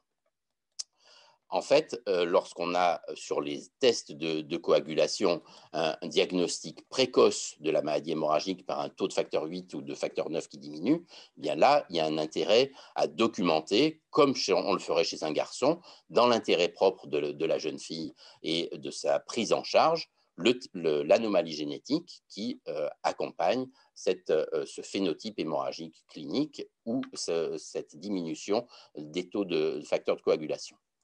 Si chez ces femmes qui, par exemple, sont des filles d'hémophiles ou des sœurs d'hémophiles chez qui on aurait fait un test de coagulation avec un test normal et sans anomalie particulière, eh bien, le test génétique peut garder sa place d'un test à l'âge adulte d'orientation du conseil génétique et des perspectives sur la descendance de cette femme.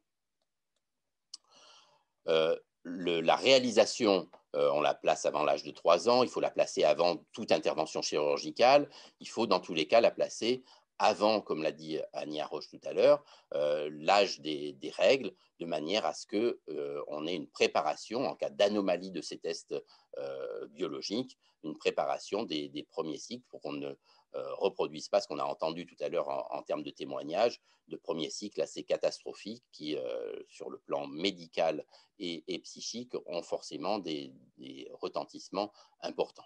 Alors, beaucoup de professionnels de santé ont un rôle dans le dépistage précoce d'une maladie hémorragique. Hein. Il faut absolument que ces professionnels de santé aident sur des signes hémorragiques anormaux à faire le diagnostic. Les scores, comme celui qu'a évoqué Ania Roche tout à l'heure, sont importants pour s'orienter.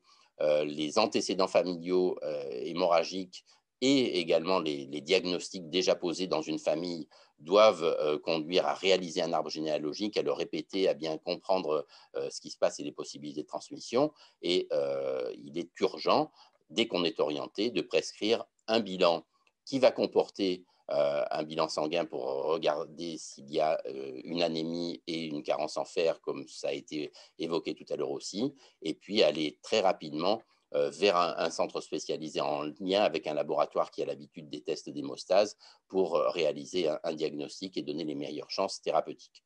Alors pour terminer, simplement, je vous montrerai où en est le réseau France Coag, hein, qui inclut beaucoup de déficits hémorragiques et qui aujourd'hui a plus de 12 000 patients inclus, dont un grand nombre de patients Willebrand, pas encore des patients atteints de pathologie plaquettaire et un nombre attendu, on va dire, de déficits extrêmement rares. Beaucoup d'hémophiles sont enregistrés et parmi ces hémophiles, il est intéressant de voir que, bien entendu, comme je l'ai dit tout à l'heure, les formes féminines d'hémophilie sévère ou modérée, qu'il s'agisse de l'hémophilie A ou de l'hémophilie B, sont extrêmement rares.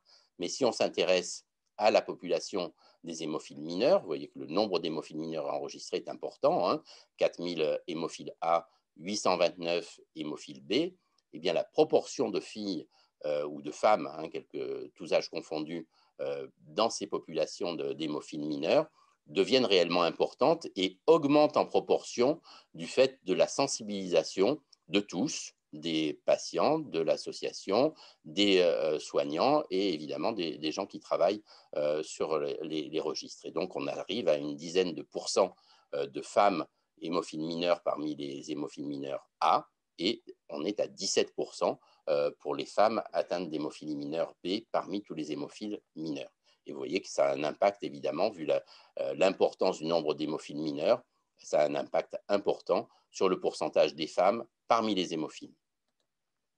En conclusion, l'hémophilie mineure n'est pas rare chez les conductrices. Le diagnostic, on l'a redit plusieurs fois, est tardif et je dirais même est retardé. Le développement des connaissances est indispensable à tous les niveaux, et y compris dans certains milieux chez les professionnels de santé. Et on peut penser que l'harmonisation de la nomenclature et que l'inclusion de ces patients dans les bases de données vont permettre d'accélérer l'acquisition des connaissances et vont améliorer la prise en charge. Et c'est à tous les âges qu'on doit avoir une attention sur cette problématique. Voilà, je voulais juste terminer en remerciant tout particulièrement l'équipe France Coag, mais la présidente du comité de pilotage de France Coag, Roselyne Doiron, qui est un moteur essentiel, on va dire, pour la cause de la reconnaissance et de l'amélioration des connaissances sur l'hémophilie féminine. Je la remercie pour m'avoir prêté des supports que j'ai utilisés abondamment, on va dire, pour cette présentation. Je remercie l'ensemble des structures participant à France Coag, évidemment, dont les structures de soins et l'Association française des hémophiles.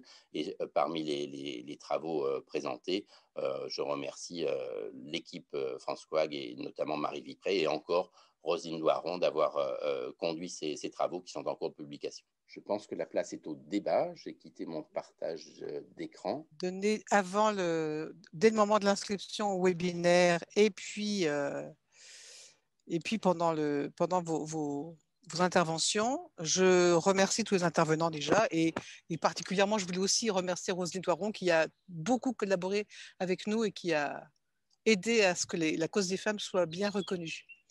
Alors, nous passons aux questions. Je pense que c'est pour le docteur RPC. Quel diagnostic réaliser pour vérifier si notre fille est conductrice ou pas? Je pense que vous y aviez déjà un peu répondu. Mais... La question, quel diagnostic est à faire pour vérifier si notre fille est conductrice ou pas?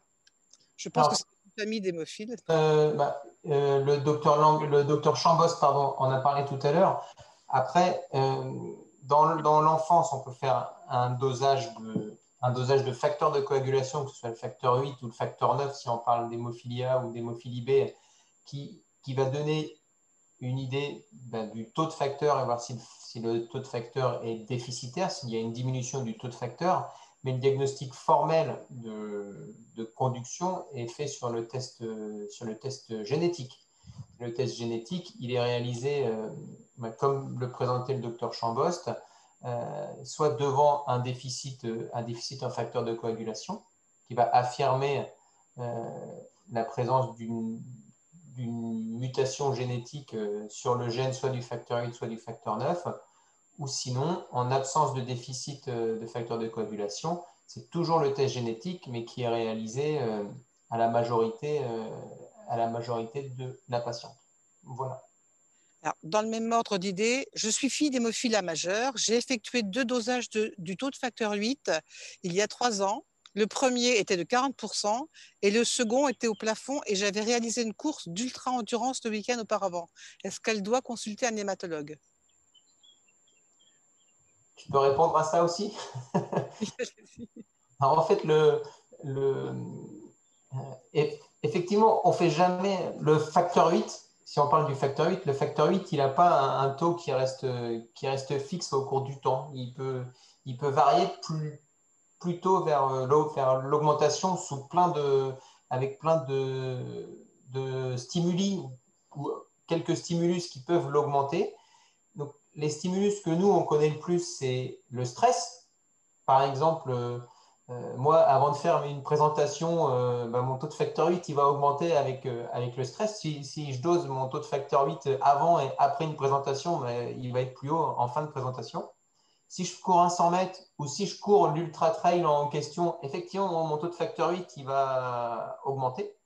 Ça, c'est un mécanisme naturel, on va dire, de protection de l'organisme, on va dire. C'est une réponse, ça va augmenter. Donc, l'inflammation, le stress, l'inflammation, il suffit d'être un petit peu malade au moment de la consultation, d'avoir un petit syndrome grippal. toutes les circonstances où on peut avoir une petite inflammation, ça va faire augmenter le taux de facteur VIII. Donc, on ne fait jamais un diagnostic de précision sur un dosage, donc on en fait plusieurs. Et effectivement, le fait d'avoir fait un ultra trail avec un effort extraordinaire, ça ne peut que augmenter le taux de facteur VIII. Et après, il y a d'autres circonstances aussi de vie qui font augmenter le facteur VIII, c'est la grossesse. Entre le taux de facteur VIII en début de grossesse et le taux de facteur VIII en fin de grossesse, le taux de facteur VIII il peut être multiplié par 4 ou par 5. Donc, on peut partir de 50% avant une grossesse et arriver à 150, 200% en fin de grossesse. Voilà. Merci. Je pense que celle-ci, c'est pour le docteur Haroche. Comment, à partir de quels signes juger que l'abondance ou le flux ou la durée des règles sont le signe que ma fille peut être porteuse d'une MHR? Vous y aviez déjà un peu répondu. Oui, un petit peu. En fait, il y a effectivement une partie des symptômes qui doit orienter vers le fait que les règles ne sont pas normales. Et c'est ça qui va orienter vers l'indication du bilan de coagulation pour rechercher une maladie hémorragique. Et donc, ces signes-là, c'est des signes d'abondance de règles, donc la durée des règles de plus de 8 jours, la fréquence d'échange, une fréquence de moins de 2 heures pour un change n'est pas une fréquence normale. Voilà, donc ces éléments-là doivent, entre guillemets, mettre la puce à l'oreille sur le fait que les règles sont abondantes et que peut-être elles peuvent mener au diagnostic de maladie hémorragique, ce qui n'est pas toujours le cas. Est-ce que l'utilisation des hormones sur le long terme peut amener des complications éventuelles? Oui, alors ça dépend de quelles hormones on parle. Il y a des effets secondaires qui sont propres à chacune des hormones utilisées dans les traitements hormonaux des jeunes femmes. Hein. Par exemple, les œstrogènes ont comme effet secondaire des risques de thrombose. Donc, dans les formes mineures de déficit, on peut tout à fait être confronté à ce genre de complications. Et puis, la progestérone, les macroprogestatifs, donnent des risques actuellement bien identifiés de méningiomes, par exemple, qui sont des tumeurs bénignes des méninges qui régressent à l'arrêt du traitement progestatif, mais qui se dépistent chez les femmes qui ont une vraie indication et qui doivent rester sous traitement hormonal prolongé. Donc oui, il y a des effets secondaires, bien sûr. Alors, on me dit aussi déficit facteur 5 et grossesse. Est-ce qu'il y a un problème quand on a un déficit en facteur 5 pour avoir un projet d'enfant? Non, je réponds? Oui, je ne sais pas. Oui. En général, quel que soit le déficit, enfin l'anomalie de la coagulation, les projets de grossesse, en particulier lorsque le déficit est sévère, s'anticipent. Parce que lorsque les règles ont été abondantes, et arrêtées parce qu'elles étaient abondantes, il faut repasser par une période où on a de nouveau nos règles pour pouvoir tomber enceinte. Donc il y a cette partie-là de la vie génitale de la femme qu'on doit de nouveau prendre en charge pour permettre de tomber enceinte, donc minimiser les règles sans traitement hormonal finalement. Et puis ensuite, donc la grossesse en général se déroule bien. Je mets un bémol parce qu'il y a certaines pathologies qui nécessitent quand même d'avoir des traitements tout au cours de la grossesse. Mais après, il y a également le risque hémorragique de l'accouchement qui doit aussi se prendre en charge, le risque hémorragique de la jeune femme et le risque hémorragique potentiel du bébé à naître. Donc, chez la jeune femme qui accouche, on va se discuter l'indication ou pas d'une anesthésie péridurale, par exemple, l'indication ou pas d'une supplémentation en fonction de son taux, et puis la surveillance enfin pas des règles, mais en tout cas du saignement après l'accouchement. Ce n'est pas des vraies règles, mais en tout cas, voilà. Donc, quel que soit le déficit, ce n'est pas spécifique au déficit au facteur 5, ce type de prise en charge. Tous les facteurs, d'accord. Oui. Et justement, vous parliez de règles après accouchement et de règles normales. Et on me demande en quoi les règles après accouchement sont-elles différentes des règles normales? Alors, il y a deux choses après l'accouchement. Il y a d'abord le saignement postpartum immédiatement après l'accouchement. Ce ne sont pas des vraies règles, c'est ce qu'on appelle des lochies, qui sont des saignements post-accouchement qui peuvent durer parfois plusieurs semaines. Ce saignement après l'accouchement est défini comme normal, je crois, jusqu'à 4 à 6 semaines, il me semble, si je ne dis pas de bêtises. Je parle sous contrôle de Johan et Hervé, mais il me semble que ça peut durer 4 à 6 semaines. Donc ça peut saigner de manière prolongée, de manière normale. Et donc, après cet épisode de saignement post-accouchement, des règles vont réapparaître une fois ce saignement arrêté. Et donc, du coup, là, des règles vont réapparaître. Là, on va repartir sur un cycle menstruel. Et donc, il y a dans ces situations deux prises en charge à avoir. Celle de l'abondance du saignement postpartum, qui peut vraiment être pour le coup très abondant chez les femmes qui ont un déficit et durer parfois plus longtemps que 6 semaines. Et puis après, les règles de nouveau. Donc, ce n'est pas exactement des règles, le saignement post-accouchement. Vous voyez ? Oui, oui. Alors, on me demande aussi, alors je pense que c'est pour le professeur Chambost, si on peut avoir quelques chiffres sur le nombre de femmes atteintes, mais on l'avait eu dans votre diapo, le nombre de femmes atteintes de MHC. Donc, c'est dans le registre France Coag à partir du moment où elles sont rentrées. Si elles ne sont pas rentrées… Alors, ce que je vais dire effectivement, c'est que sur nos données, donc je vous ai montré pour l'hémophilie A, pour l'hémophilie B, pour les autres déficits, de manière alors, étonnante a priori, mais on comprend très vite, hein, on a plutôt une surreprésentation des femmes par rapport aux garçons, particulièrement pour la maladie de Willebrand, pour les déficits en facteur 7, en facteur 11, très probablement pas parce qu'il y en a plus, hein, mais parce qu'on est alerté par la symptomatologie muqueuse hémorragique et en particulier génitale qui va faire des diagnostics de manière un tout petit peu plus fréquente que chez les garçons. Alors, les différences ne sont pas énormes, hein, mais on a un nombre de patientes enregistrées un petit peu supérieur par rapport aux garçons dans tous les autres déficits. Est-ce qu'il y a un rapport entre une femme conductrice et un retard de ménopause? Est-ce qu'une femme conductrice est ménopausée plus tôt ou plus tard? Non.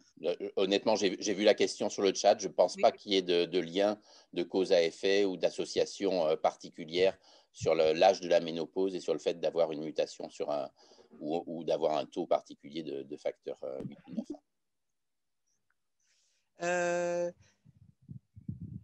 Comment peut-on expliquer qu'une fille ou femme avec un taux de facteur 8 ou 9 normal ait des symptômes hémorragiques? Si quelqu'un a la réponse et arrive à bien la faire passer, Annie par exemple, ou Johan, je ne sais pas. Parce que c'est un ponçage. Du côté biologiste, par rapport au taux, finalement, on a des tests de laboratoire qui mesurent des taux de facteurs de coagulation où finalement, on n'explore qu'une petite partie de la coagulation par nos tests de coagulation. Ça ne reflète pas la totalité de la coagulation. Donc, on a des tests un petit peu plus… on a des tests qu'on appelle des tests globaux d'hémostase qui évaluent dans sa globalité un petit peu plus importante la coagulation. Voilà, peut-être que de se fixer sur un seul taux de facteur n'est peut-être pas la bonne chose, mais c'est des tests qui sont facilement accessibles. Les autres tests sont des tests très spécialisés, pas accessibles dans l'ensemble des centres. Et après, une autre chose, c'est que on peut avoir un taux de facteur de coagulation normal et effectivement avoir une symptomatologie hémorragique. Et après, il faut rechercher d'autres pathologies de la coagulation ou de l'hémostase primaire qui peut expliquer, qui peut être recherchée. Voilà, il y a d'autres choses qui doivent être recherchées. Regarder les fonctions plaquettaires, regarder la numération plaquettaire et doser et regarder l'hémostase primaire dans sa globalité. On a alors c'est rare, hein, vous allez me dire, mais on a quelques patients qui sont à la fois porteurs d'un déficit en facteur 8 et d'une maladie de Willebrand de type 1.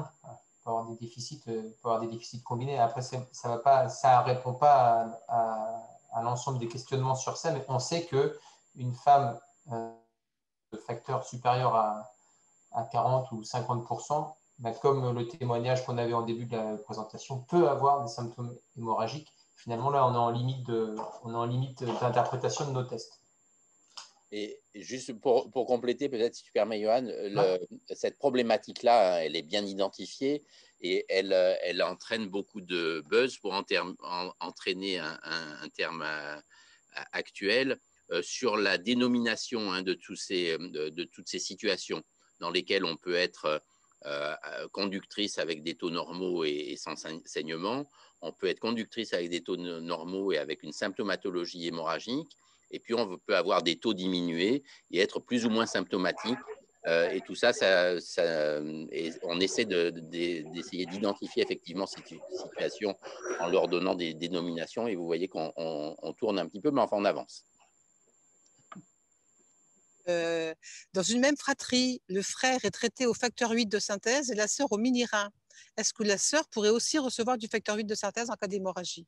Oui, alors j'ai essayé de répondre sur le chat, mais effectivement, ça peut être un peu développé. C'est-à-dire que habituellement, malgré tout, quand une fille a un taux diminué de facteur 8 ou 9, enfin 8 pour le mini-rein, pardon, et que son frère est hémophile, habituellement, malgré tout, le frère a une hémophilie bien plus grave que la fille. Dans les hémophilies sévères, par exemple, bon, la fille, le plus souvent, a une hémophilie mineure.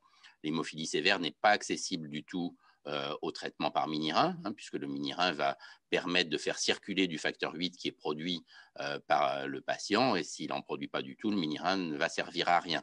Alors que chez la sœur, le mini-rein va pouvoir relarguer du facteur Wittbrandt, améliorer le transport du facteur 8, faire monter le taux de facteur 8. Le plus souvent, une fille qui a un taux modérément diminué de facteur 8 va être sensible au mini-rein. Mais malgré tout, on fait des tests qui vont montrer à quel point le mini-rein est efficace chez cette fille, comme on le fait chez un garçon atteint d'une hémophilie mineure. Et c'est avec la documentation par ce test qu'on va dire, dans telle situation, le facteur 8 remonte assez pour qu'on utilise le mini-rein. Puis dans telle autre situation ou chez tel patient pour lequel ça ne monte vraiment pas bien du tout, on va utiliser le facteur 8. Donc effectivement, on peut être amené à utiliser le facteur 8 chez une fille porteuse d'un caractère de conductrice avec taux diminué, donc c'est une hémophilie féminine, on redit, mais quand le mini-rein fonctionne et qu'on n'a pas besoin d'un traitement trop prolongé, on utilisera le mini-rein. Dans les autres situations, on utilisera le facteur 8. Merci. Et la combinaison d'une MHR avec une maladie qui touche une femme sur 10, le cancer du sein, est-ce que certains traitements hormonaux limitent les règles, sont incompatibles avec les cancers hormonodépendants? Y a-t-il des études sur la combinaison des deux et des traitements adaptés?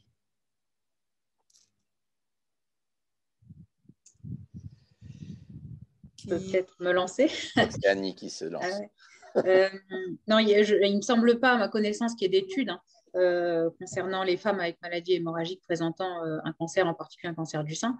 Mais effectivement, si certains traitements hormonaux sont contre-indiqués chez ces patientes-là, le respect de la contre-indication, elle sera essentielle. Pareil pour des jeunes femmes qui ont thrombosé. Tout à l'heure, j'ai parlé de complications thrombotiques. On a des jeunes filles qui ont des maladies vibrantes, qui ont thrombosé et qui ont une contre-indication aux oestrogènes dans ce contexte. Donc, le respect de la contre-indication est important dans la balance bénéfice-risque des médicaments. On parlait de mini-rein aussi. Est-ce que quand il provoque des migraines et des vomissements, avec 3 jours d'ITT, est-ce qu'il y a des alternatives au mini-rein? Excuse-moi Marie, c'est le Mirena et pas le mini-rein. Oui, pardon, j'ai lu trop vite, j'ai un peu le soleil dans les yeux. Quand le Mirena fonctionne sur les hémorragies, mais finit par provoquer mensuellement migraines et vomissements avec 3 jours d'interruption d'ITT, quelles alternatives?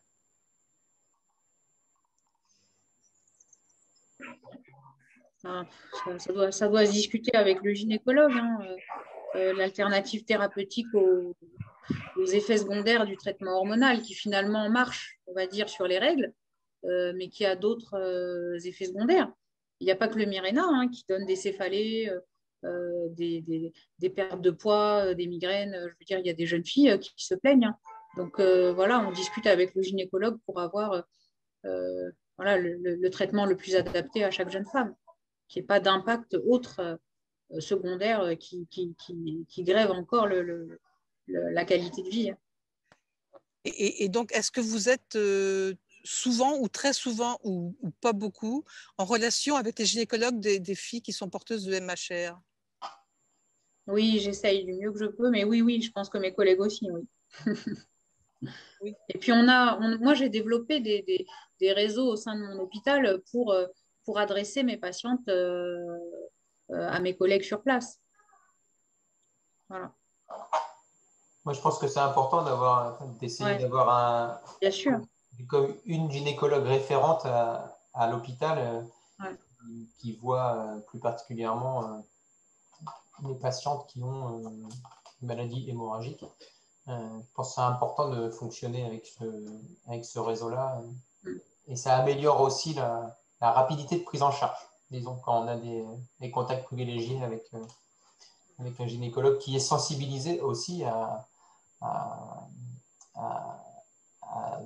ce type de maladie qui est sans doute rare, mais voilà, qui est sensibilisé à ces maladies. Alors, pour répondre à une question, est-ce que le fait que les femmes peuvent être atteintes de MHR va être aussi intégré dans les cursus d'études des futurs médecins? Est-ce qu'il y a quelque chose dans le cursus qui en parle? Après, je pense que plusieurs médecins qui travaillent dans des centres d'hémophilie ont également des activités universitaires dans les facs de médecine. Moi, c'est mon cas. Je pense que c'est le cas aussi du professeur Chambost. Annie, je ne sais pas si tu interviens aussi, mais voilà, je pense qu'on intervient largement dans les enseignements sur les maladies hémorragiques dans nos différentes universités.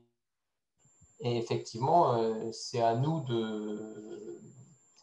les études de médecine sont rangées dans des grands items de prise en charge ou de situation clinique. Après, là, on est sur des choses assez... passer ces messages-là pendant les formations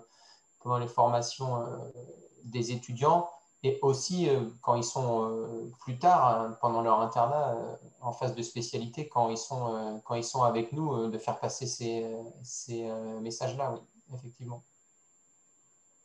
Oui, absolument. Au-delà de l'enseignement universitaire, nous, on enseigne à tous les internes de tous les services les maladies hémorragiques, en pédiatrie, en chirurgie, aux anesthésistes, aux gynécologues. On fait des cours dans tous les services. Peut-être que la plus grande difficulté qu'on va avoir, c'est avec les formations plus généralistes, où le temps est forcément plus limité. Et je pense aux médecins généralistes en particulier, ou aussi aux pédiatres non spécialisés. Le volume d'heures consacré à la pathologie hématologique déjà est limité et hémorragique encore plus. Donc, tout l'intérêt des formations continues, de tout ce qu'on développe aussi pendant la vie professionnelle. Et alors, j'ai encore une question. Est-ce que le diagnostic préimplantatoire est possible chez toutes les femmes conductrices qui souhaitent être enceintes et qui ne veulent pas transmettre la pathologie? Alors, aujourd'hui, globalement, je me lance là aussi, mais ça mérite peut-être qu'on ait plusieurs niveaux de réponse.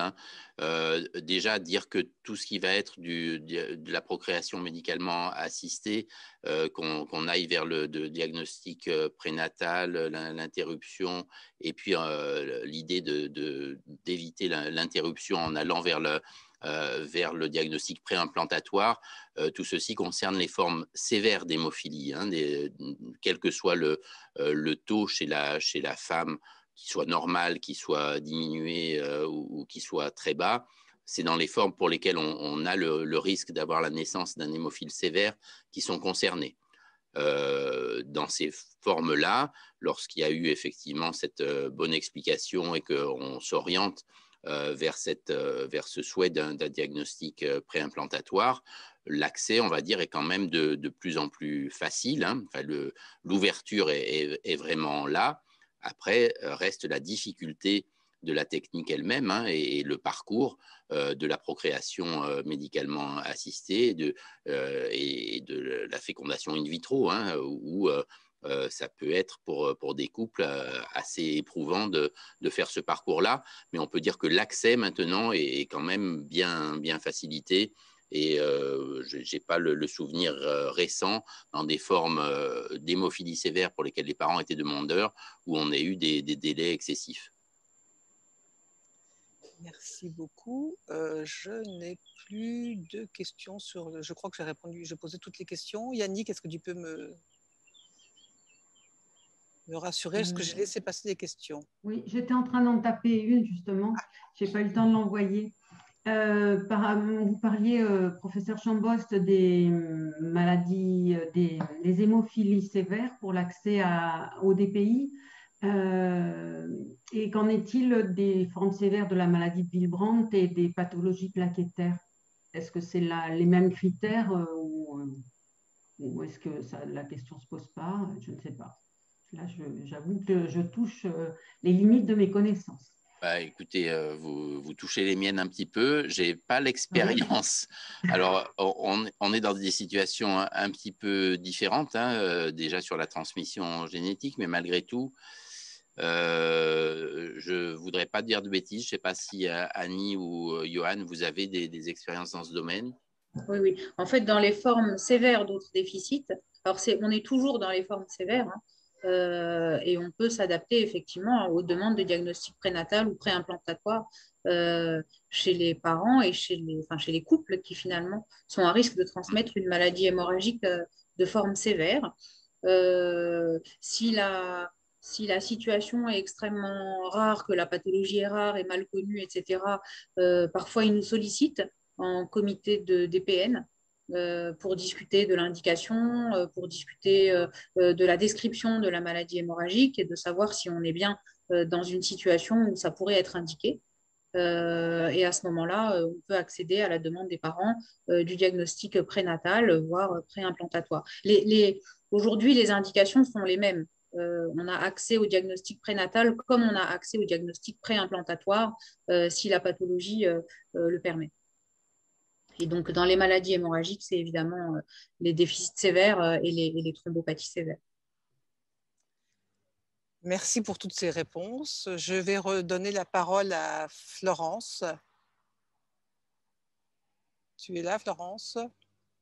Oui, je suis là. Merci beaucoup. Et merci beaucoup pour ces interventions passionnantes et les questions qu'il était tout autant. Donc, juste en guise de conclusion, je voudrais vous rappeler donc, on vient de terminer aujourd'hui une série de... Enfin, on ne termine pas la série, mais on continue une série de 4 webinaires. Le premier, donc, qui est en replay sur le site de l'AFH dans la rubrique Commission Femmes. Donc, le webinaire 2 d'aujourd'hui, qui sera bientôt disponible en replay. Après les vacances de cet été, le webinaire 3 qui traitera des traitements, enfin qui parlera des traitements et des prises en charge se tiendra le 17 septembre. Et le dernier webinaire de cette série qui est relatif aux répercussions des MHR, MHC sur la vie quotidienne aura lieu le 26 novembre de cette année. Pour préparer ce webinaire numéro 4, il y a un sondage en ligne sur la vie quotidienne que je vous enjoins je vous enjoins d'y répondre si vous pouvez, et vous trouverez plus d'informations donc sur ces webinaires sur le site internet, dans la newsletter de l'AFH et sur les réseaux sociaux. Vous avez sur l'écran le contact femmes@afh.asso.fr. Donc ça, c'est pour la partie webinaire. Je voudrais maintenant procéder au remerciement d'usage. Déjà remercier nos intervenants médecins qui nous ont vraiment passionnés ce soir. Remercier tous les participants à ce webinaire. Nous apprécions beaucoup d'avoir une fréquentation de plus en plus importante. Ça prouve que ces webinaires correspondent à une demande et à une attente d'un certain nombre de patients, de familles. Donc, vous voyez apparaître sur l'écran l'enquête de satisfaction, qui est notre espèce de météo personnelle. Donc, merci de répondre à la question posée, comment qualifieriez-vous le webinaire auquel vous avez assisté? Je voudrais également terminer par un remerciement pour le soutien institutionnel que nous avons reçu de Takeda et de Novo Nordisk. Et maintenant, je pense que je n'ai rien oublié. Donc, rendez-vous à tous. Nous vous souhaitons un très bon été à tous et rendez-vous donc le 17 septembre pour le 3e webinaire de la série. Voilà, on voit apparaître la météo. Hein, merci Florence, excuse-moi, je me permets de te couper. Oui. On a eu un premier sondage sur la façon dont vous avez perçu ce webinaire, s'il vous a paru intéressant, etc. Et là maintenant, on aimerait aussi savoir, parce que pour nous, ça peut aussi nous servir, quel est votre état d'esprit maintenant, quelle est votre météo personnelle à la fin de ce webinaire? Est-ce que vous êtes sous un magnifique soleil, un climat un peu avec éclaircies, un peu nuageux? La pluie apparaît et un sentiment orageux, donc ce qui pourrait aussi nous amener à recontacter pour partager. C'est-à-dire que nous sommes là pour vous écouter, pour vous accompagner. N'hésitez pas à nous contacter. Excuse-moi, Florence. Non, mais merci d'avoir ajouté dans le chat. Voilà. La question de la météo. Ok. Et on espère que vous avez apprécié ce deuxième webinaire et nous vous donnons rendez-vous donc à la rentrée pour ceux qui s'intéresseront. Enfin, qui se sont intéressés, qui s'intéresseront au sujet présenté en septembre. Voilà, merci beaucoup pour cette participation et encore un grand merci à nos intervenants médecins qui nous ont vraiment maintenus en haleine et fait parvenir des informations très intéressantes. Voilà, merci beaucoup à tous. Merci beaucoup à tous. Merci à vous. Je voulais juste rajouter que je l'ai écrit là, mais qu'en fin d'année, il y a une parution d'une brochure sur femmes et MHR qui devrait être publiée aussi. Ok, super. Merci beaucoup Maryse et merci à tout le monde. Merci à Émilie aussi d'avoir géré la partie technique avec toutes les présentations. Merci, au revoir. Bon week-end. Bon week-end. Au revoir et merci.